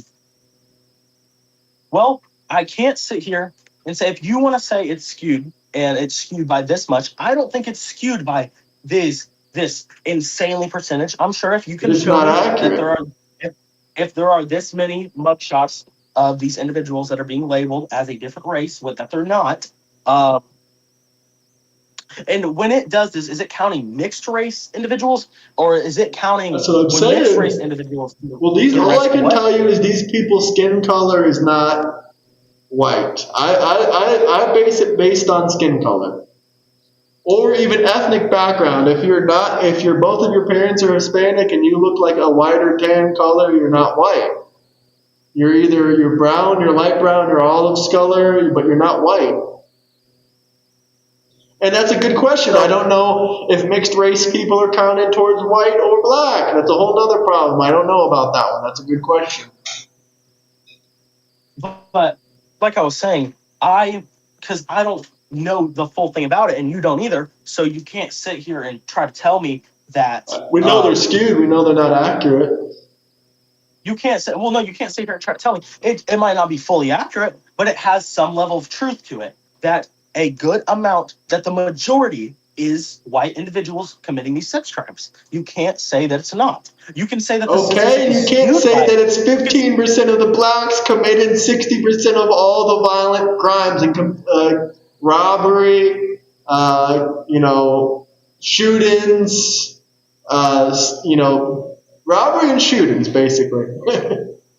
Let's see, another super chat. She says, so you want me to call you white, Graham? What? I mean, I am white. You wouldn't be wrong. Your eyes wouldn't be deceiving you. White is a skin color. White has nothing to do with anything. Just like black is just a skin color. Race was, race was more or less an invention by the government. Ethnicity is something completely different. Most people think of white, they think of European descent. Most people think of black, they think of African descent. Who are you saying to, me or Chatter? Everyone. I don't know. Well, when you talk about black individuals, they do primarily come from the African region, just like how white individuals come from the European region, and just how Asian individuals come from the Asian regions and Middle Eastern and everything. I mean, We agree there. unless We agree there. Let's see. We got two more super chats. She says, "No one has labeling to me. Just memorize the wording." I don't really mind wording because if you see a black person, they're black. If you see a white person, they're white. If someone doesn't want to be called, black or white, I won't call them black or white. I don't really care. Let's see. No, on the FBI it shows races as white. Scroll to the right, it breaks down ethnicity on how they should show Hispanics as white, which was the majority of sex crimes. Hispanics are not white. If you could send a screenshot of that in the Discord, that would be amazing. Okay. But that's what the super chatter said. Okay. Well, that's fine. Well, if I didn't know that the statistics were skewed. If I knew that there was mislabeling. I knew there was that. But if you want to sit here and tell me that there's this mislabeling is so severe that it's skewing it by this much, then I mean, I guess. But if you, like you said earlier, I could use your own point that you said, which the primary amount of sex trafficking and like drug trafficking is by white individuals, but I still wouldn't go out and think that every white guy, every white woman is a sex trafficker. Yeah, but that's because white people are also the majority of the country. So, in fact, it would make sense if white people did the majority of all crimes in the United States because we're the majority of the population. But when a black person does, disproportionately 60% of the violent crimes and they're only 13% of the population, there's something else going on there. Rather, you want to blame past racism, segregation, rap music videos, whatever you want to blame, there's something else going on there. That's disproportionality. So, this is a good question I should have asked you earlier. Do you think black individuals, on average, like you're saying, are more violent? Do you think that is a biological thing? I have no idea. Do you think that is a social? Do you think that's a social thing? You have no idea. Do I think it's a social? Do I think it's possibly a social thing? I think rap music videos of people talking about killing people and go pick up a Glock switch and go mow down a neighborhood, go kill your ops, go find your ops and hunt them down and go King Von them. Go listen to King Von. Do I think listening to King Von when you live in the hood is going to make someone violent? Possibly could. You possibly could. Okay. Well, like I was saying, I mean, like, you could do the same thing. I don't know. Like, if you go to like Europe, I don't know what is the most crime that white people commit in Europe. I don't know. I don't look up stuff. I don't know the crime statistics over there either. So go ahead. But I'm saying, because you said that well, white people are the majority of the population, so it's different. But if you went to Europe, I'm just saying it would still be the same thing. If 60% of the crimes that if 60% of sextortion crimes and sex trafficking was committed by white people, I still wouldn't be afraid of these white people that I would see every day because it's primarily white in Europe. If you go to like Greece, I would not be afraid of them because once again, like I know you wanted to bring up that example earlier with like the black man, the white man acting erratic, having their pants down, like using like the stereotypical thing, like being like committing a stereotype, like being a stereotype. And if you want to do that, that's fine. You can avoid them. I would avoid them. I would avoid anybody that would be like that, not just because of their skin color. I'm not saying that you do it That just is because of their skin bigotry. color. That is But bigotry, sir. I'm just joking. I'm joking. Go ahead. if I was like if I was abroad, I still wouldn't be cautious around these. Obviously, I'd be cautious around everybody because that's like a normal thing that you should be doing. But it's not like I would be overtly, extremely irrationally cautious Sex about trafficking around is these other very white people. popular in every single country around the world, so it's not a white or black thing, like I mentioned before. But here, let me read another one of these super chats. I'm American regardless of my skin. I'm red, USA, national, thumbs up. I'm all with you 100%, Celia. That's what I like to see. Go ahead. Sorry, I didn't mean to interrupt you. It's okay. I'm replying to my girlfriend right now. She's texting me. Um, So yeah, what I was trying to point out to you was I wouldn't even if black individuals do make up a lot of the violent crimes if they are not acting radical or acting psychotic like some people do, not based off their skin color. I would avoid them and not talk to them if they were acting like that. But I would do that for any other race. And if I was in a primarily like let's say white dominated country, and obviously like you said, sex trafficking is always going to have a presence in every country because that's just a thing that's going to happen. But I still wouldn't be like overtly nervous because like white people, if I look up like if I'm on the plane ride to Greece and be like, oh my gosh, there's so many white people here, I'm gonna have to be worried about this. I wouldn't No, be because white because I countries normally have lower crime rates. I mean, that goes back to what we're saying again. But I want to comment quickly back to your comment about black person or acting erratic. They don't even have, I consider, like, let me put it like this. If I see a person walking down the street and their pants are sagging around their ankles and you can see their underwear hanging out and you can see them saying slurs and trying to act tough and all that stuff. Or maybe they're not even saying anything. Maybe their pants are just around their ankles and they got an oversized t-shirt on. I'm going to try to avoid that. But if I see a black man in a suit, I'm going to say, oh, that looks like a very intelligent, smart human being. I'd like to know that guy. Like, it has nothing to do with race either. It can be black, white, Asian, whatever. Because now lots of days, white people and Asian people are sagging their pants below their ankles because it's a cool thing to do in pop culture, apparently. But here we go. Let me it read is a this. very Go ahead. Go ahead. Respond. Sorry. no. Hang on, you can read the super chat first before I. Okay. USA specifically out immigration catches more than sex traffickers than anyone. Yeah, that's another part of our ICE agents. They catch a lot of human traffickers. Go ahead. Okay, so yes, I mean like I agree with you. I can sit here and say that it's a racial stereotype, and you should not assume that every black guy is a gang member, and just like you shouldn't assume every white guy is a human trafficker. That's kind of like the whole thing I was getting at is I would get to know somebody off their character and how they act. Obviously, you never know how somebody really is until they would do something crazy like that. But if anybody, regardless of their race, was acting like that, I wouldn't interact with them. And it's not because of their skin color; it's because of their behavior and the actions associated with that behavior. I agree 100%, but they don't. I'm not even going to wonder if they're a gang member. If they're sagging their pants, I'm just not going to want to talk to them. Period. I mean, that's okay. That's fine. It's nothing wrong to have a set standard of grooming for other people to present yourself because obviously you're not walking around with a suit every day being like if you don't have a suit on you can't speak to me. But if you don't have your pants up, if you're walking around yelling and screaming then most people don't want to interact with you. That's not like a racial thing. It's just a normal thing. But like I was saying, the whole point of this was I personally don't discriminate against people. I don't be more cautious around people just because this specific group commits more crimes. I would have to get to know them first before I can determine, hey, I want to be around this person, or hey, I don't. You understand what I'm saying? I get what you're saying, sure, but statistically, you should probably be a little bit more cautious. Would you agree?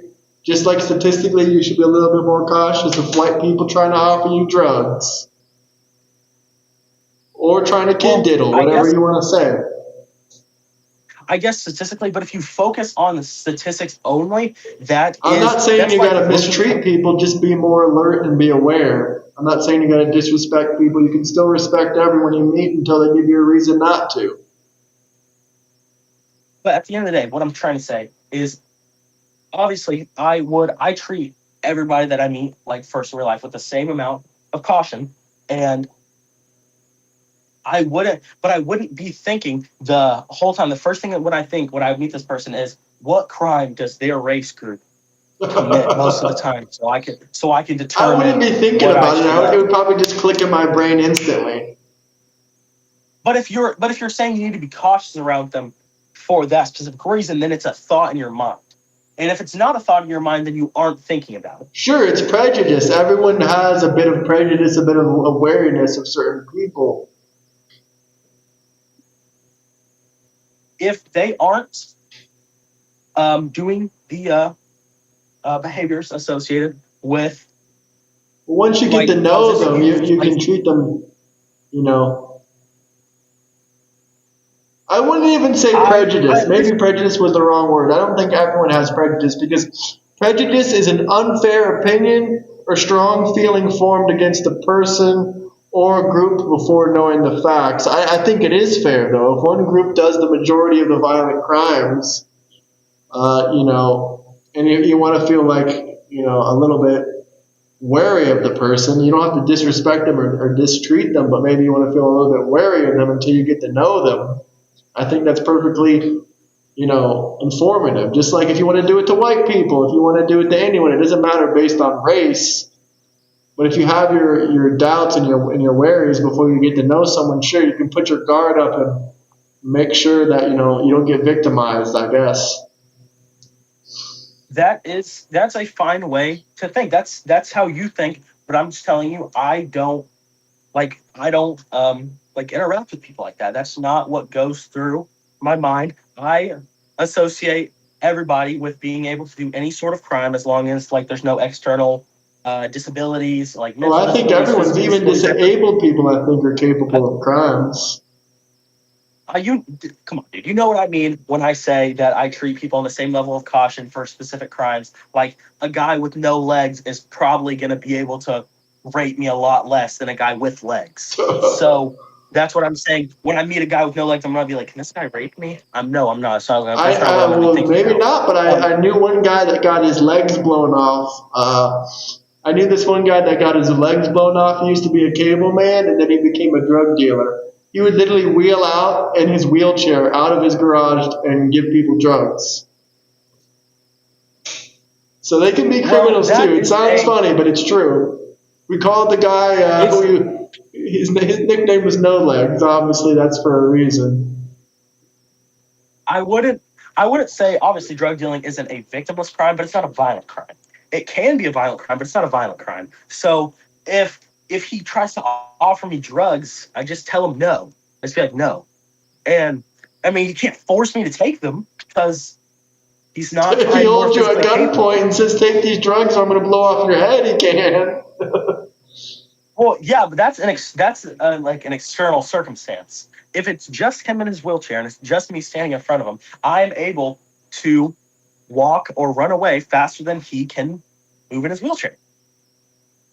And yeah, that's what I was saying, like an external circumstances. But I understand what you're saying. If you want to be more cautious around certain people because of certain statistics, that is fine. But that is not what I do. I put everybody on the same level of being able to commit different crimes, even if their race is more inclined and is more statistic not inclined, but more statistically um,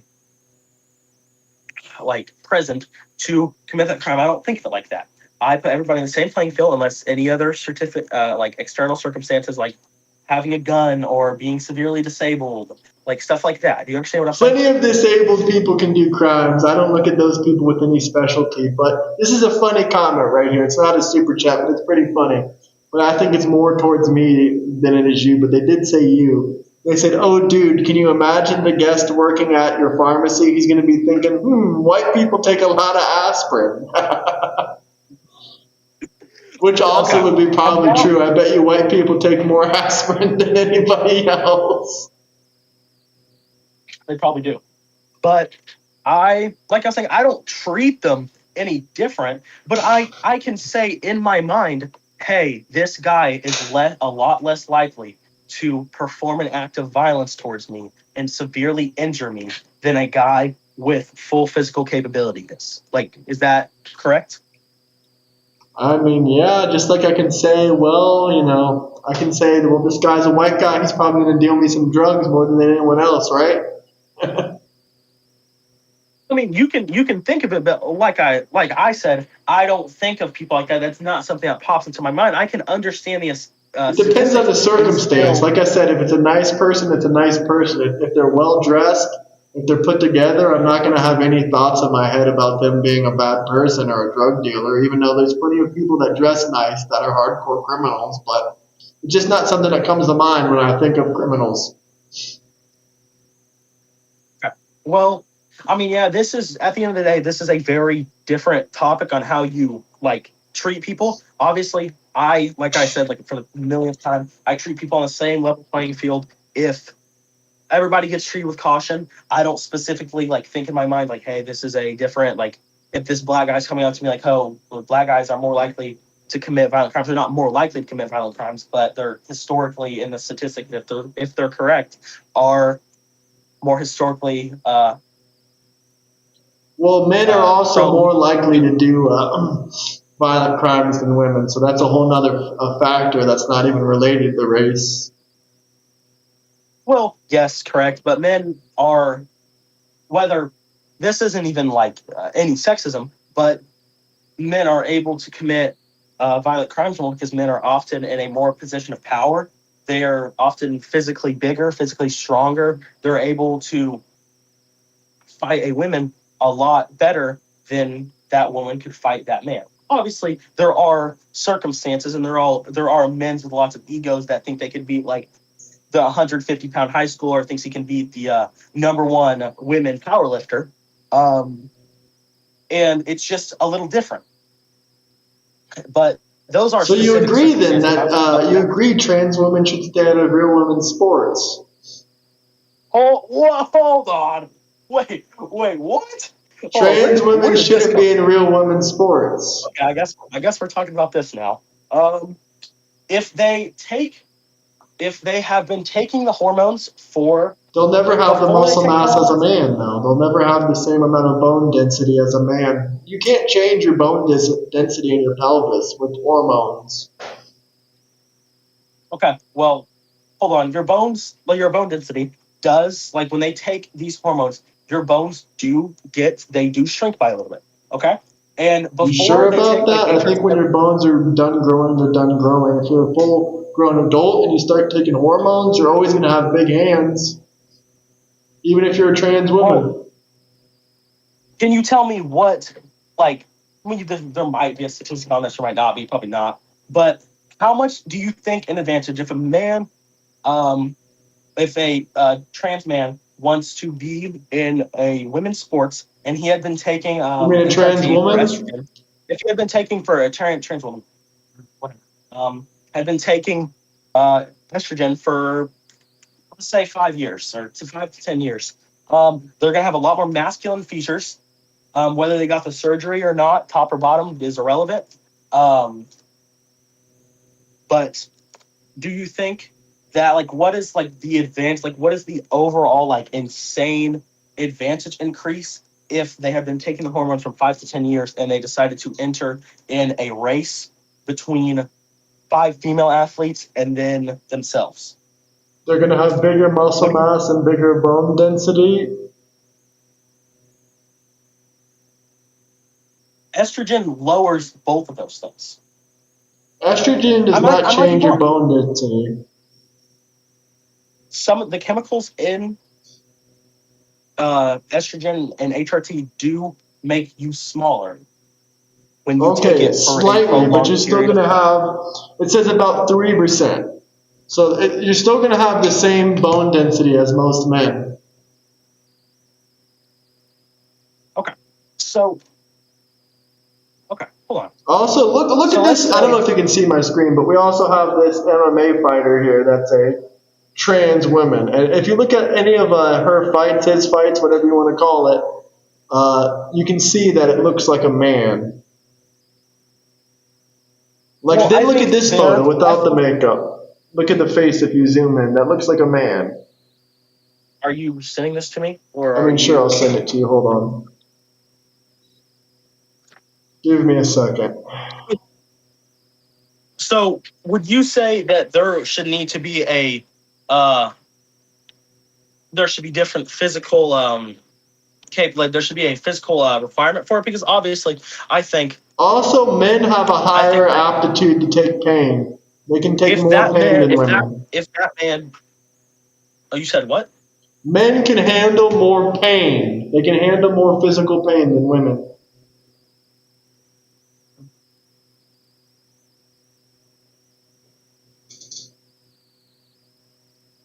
Well, I'm guessing. Hold on. So the person to the left and the person to the right, obviously, that dude has been testosterone. He's went through puberty. He's had a lot of testosterone. That's why he has so much facial He's a hair. trans That's woman. why his arms. It's the same guy. It's the Okay, but I'm same guy saying after he transitioned.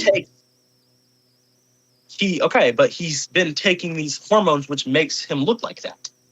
It's a man that transitioned into a woman. Okay, but he's been taking the hormone, so he'd look like that. Look like what? Big muscles? Those aren't like big muscles. Those are Okay, I don't like, know about I mean, you, it's but an that's MMA. bigger than It's my arm, and that's bigger than your arm. I guarantee it. no, not on the right. I'm talking about on the right.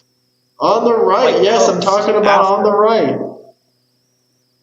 Okay, on the right. Those are like, I mean, like Those are they're an 18 MMA inch fighter. I mean, biceps. Those are 18 to 20 inch they have biceps. they're an MMA fighter. They have to train. Exactly. So that's a man training, and he's beating on women. Do you think that's okay? Hold on, I gotta look this up because this is like annoying, like going back and forth with you, and you have sources and I don't. Look up trans So women. MMA. look up Trans women MMA trans woman. fighters. There's at least two Okay, or three I'll of hear them. you. I'll look up trans woman MMA. Okay. Fallon Fox, Alina McLaughlin. They're all big as shit, dude. They're bigger than the average men, and they're going up to women and fighting them.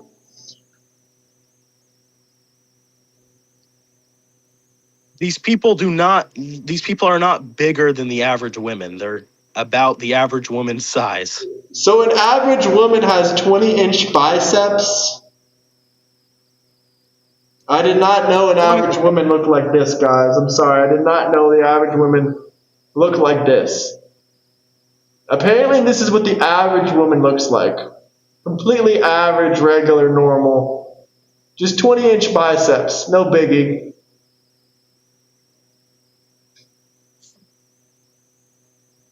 Hold on.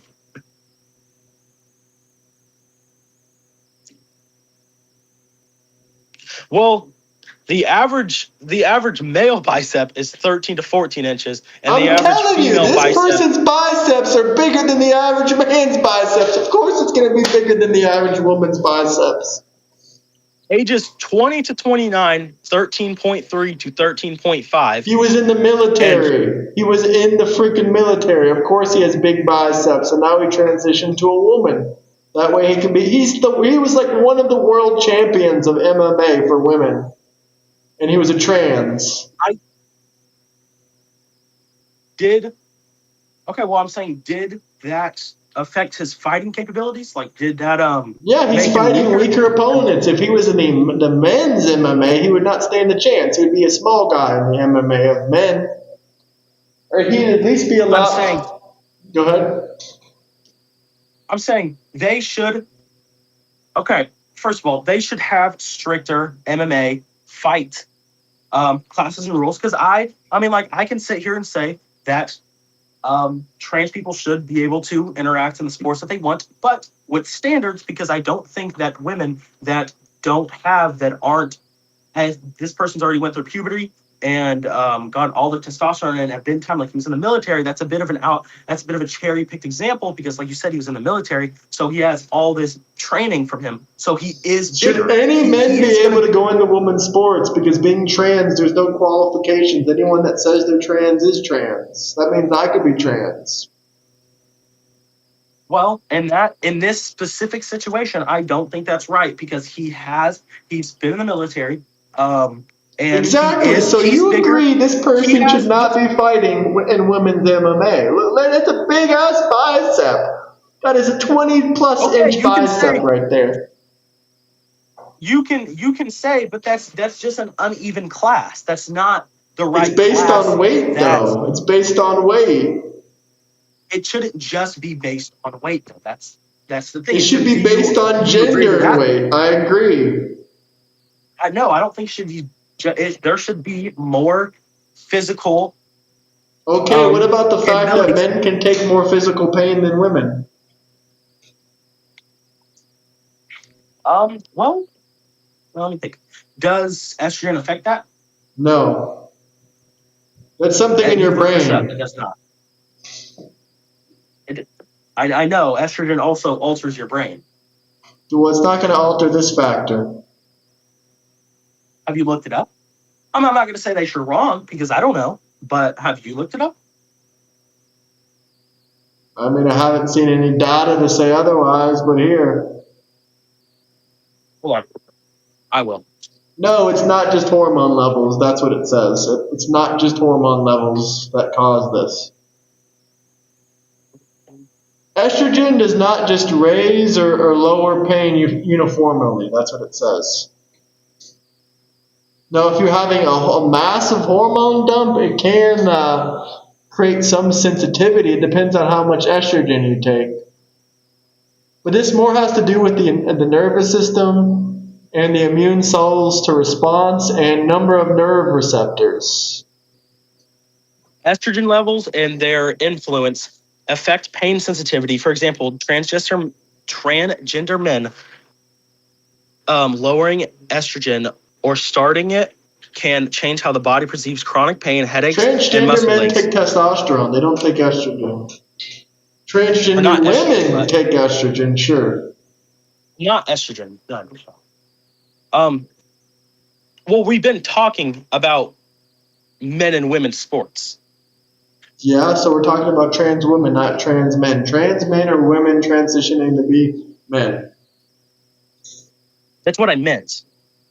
I don't remember it. Okay. Trans woman, you're talking about a guy that was born with a wee-wee and now he thinks he's a woman.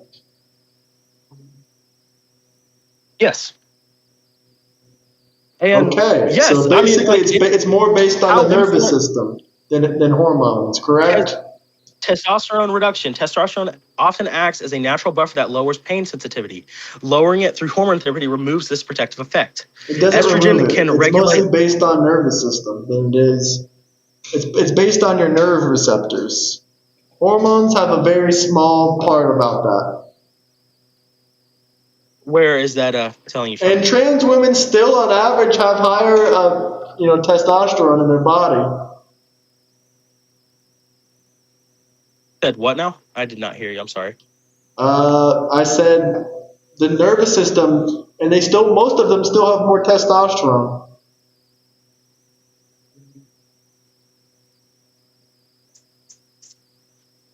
Okay.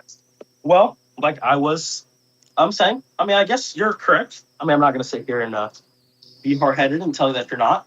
I think that there should be more physical requirements if a trans man or a trans woman wants to be in there. They should get fitted in the right class, so there's not providing an uneven disadvantage for it. How many trans? Maybe this is maybe One this is might be too something. many. Maybe it's not my. How many how many trans MMA fighters are there versus how many of those trans MMA fighters have won a like a championship or have gotten very up into it before losing? I think every single one of them has at least gone to the professional level that I know of. I don't know. I don't keep track. But I got like 5 minutes left, and then I need to go for a couple minutes. But is there anything you wanted to say to wrap it up? Are you getting off stream? Is the stream ending? Yeah, I'm gonna end in like 5 minutes. Okay. Well, I appreciate you talking to me. I thought it was a good, decently respectful conversation. I don't know about you, but so I think. Yeah. Okay. All right, I'm gonna hop out of here now. I have something I gotta do. But have a good evening. All I'll right, be back though, guys. Peace out. Thank you for coming on. It was my pleasure. You're welcome. Thank you, brother. Peace out. I had a lot of fun. Peace out.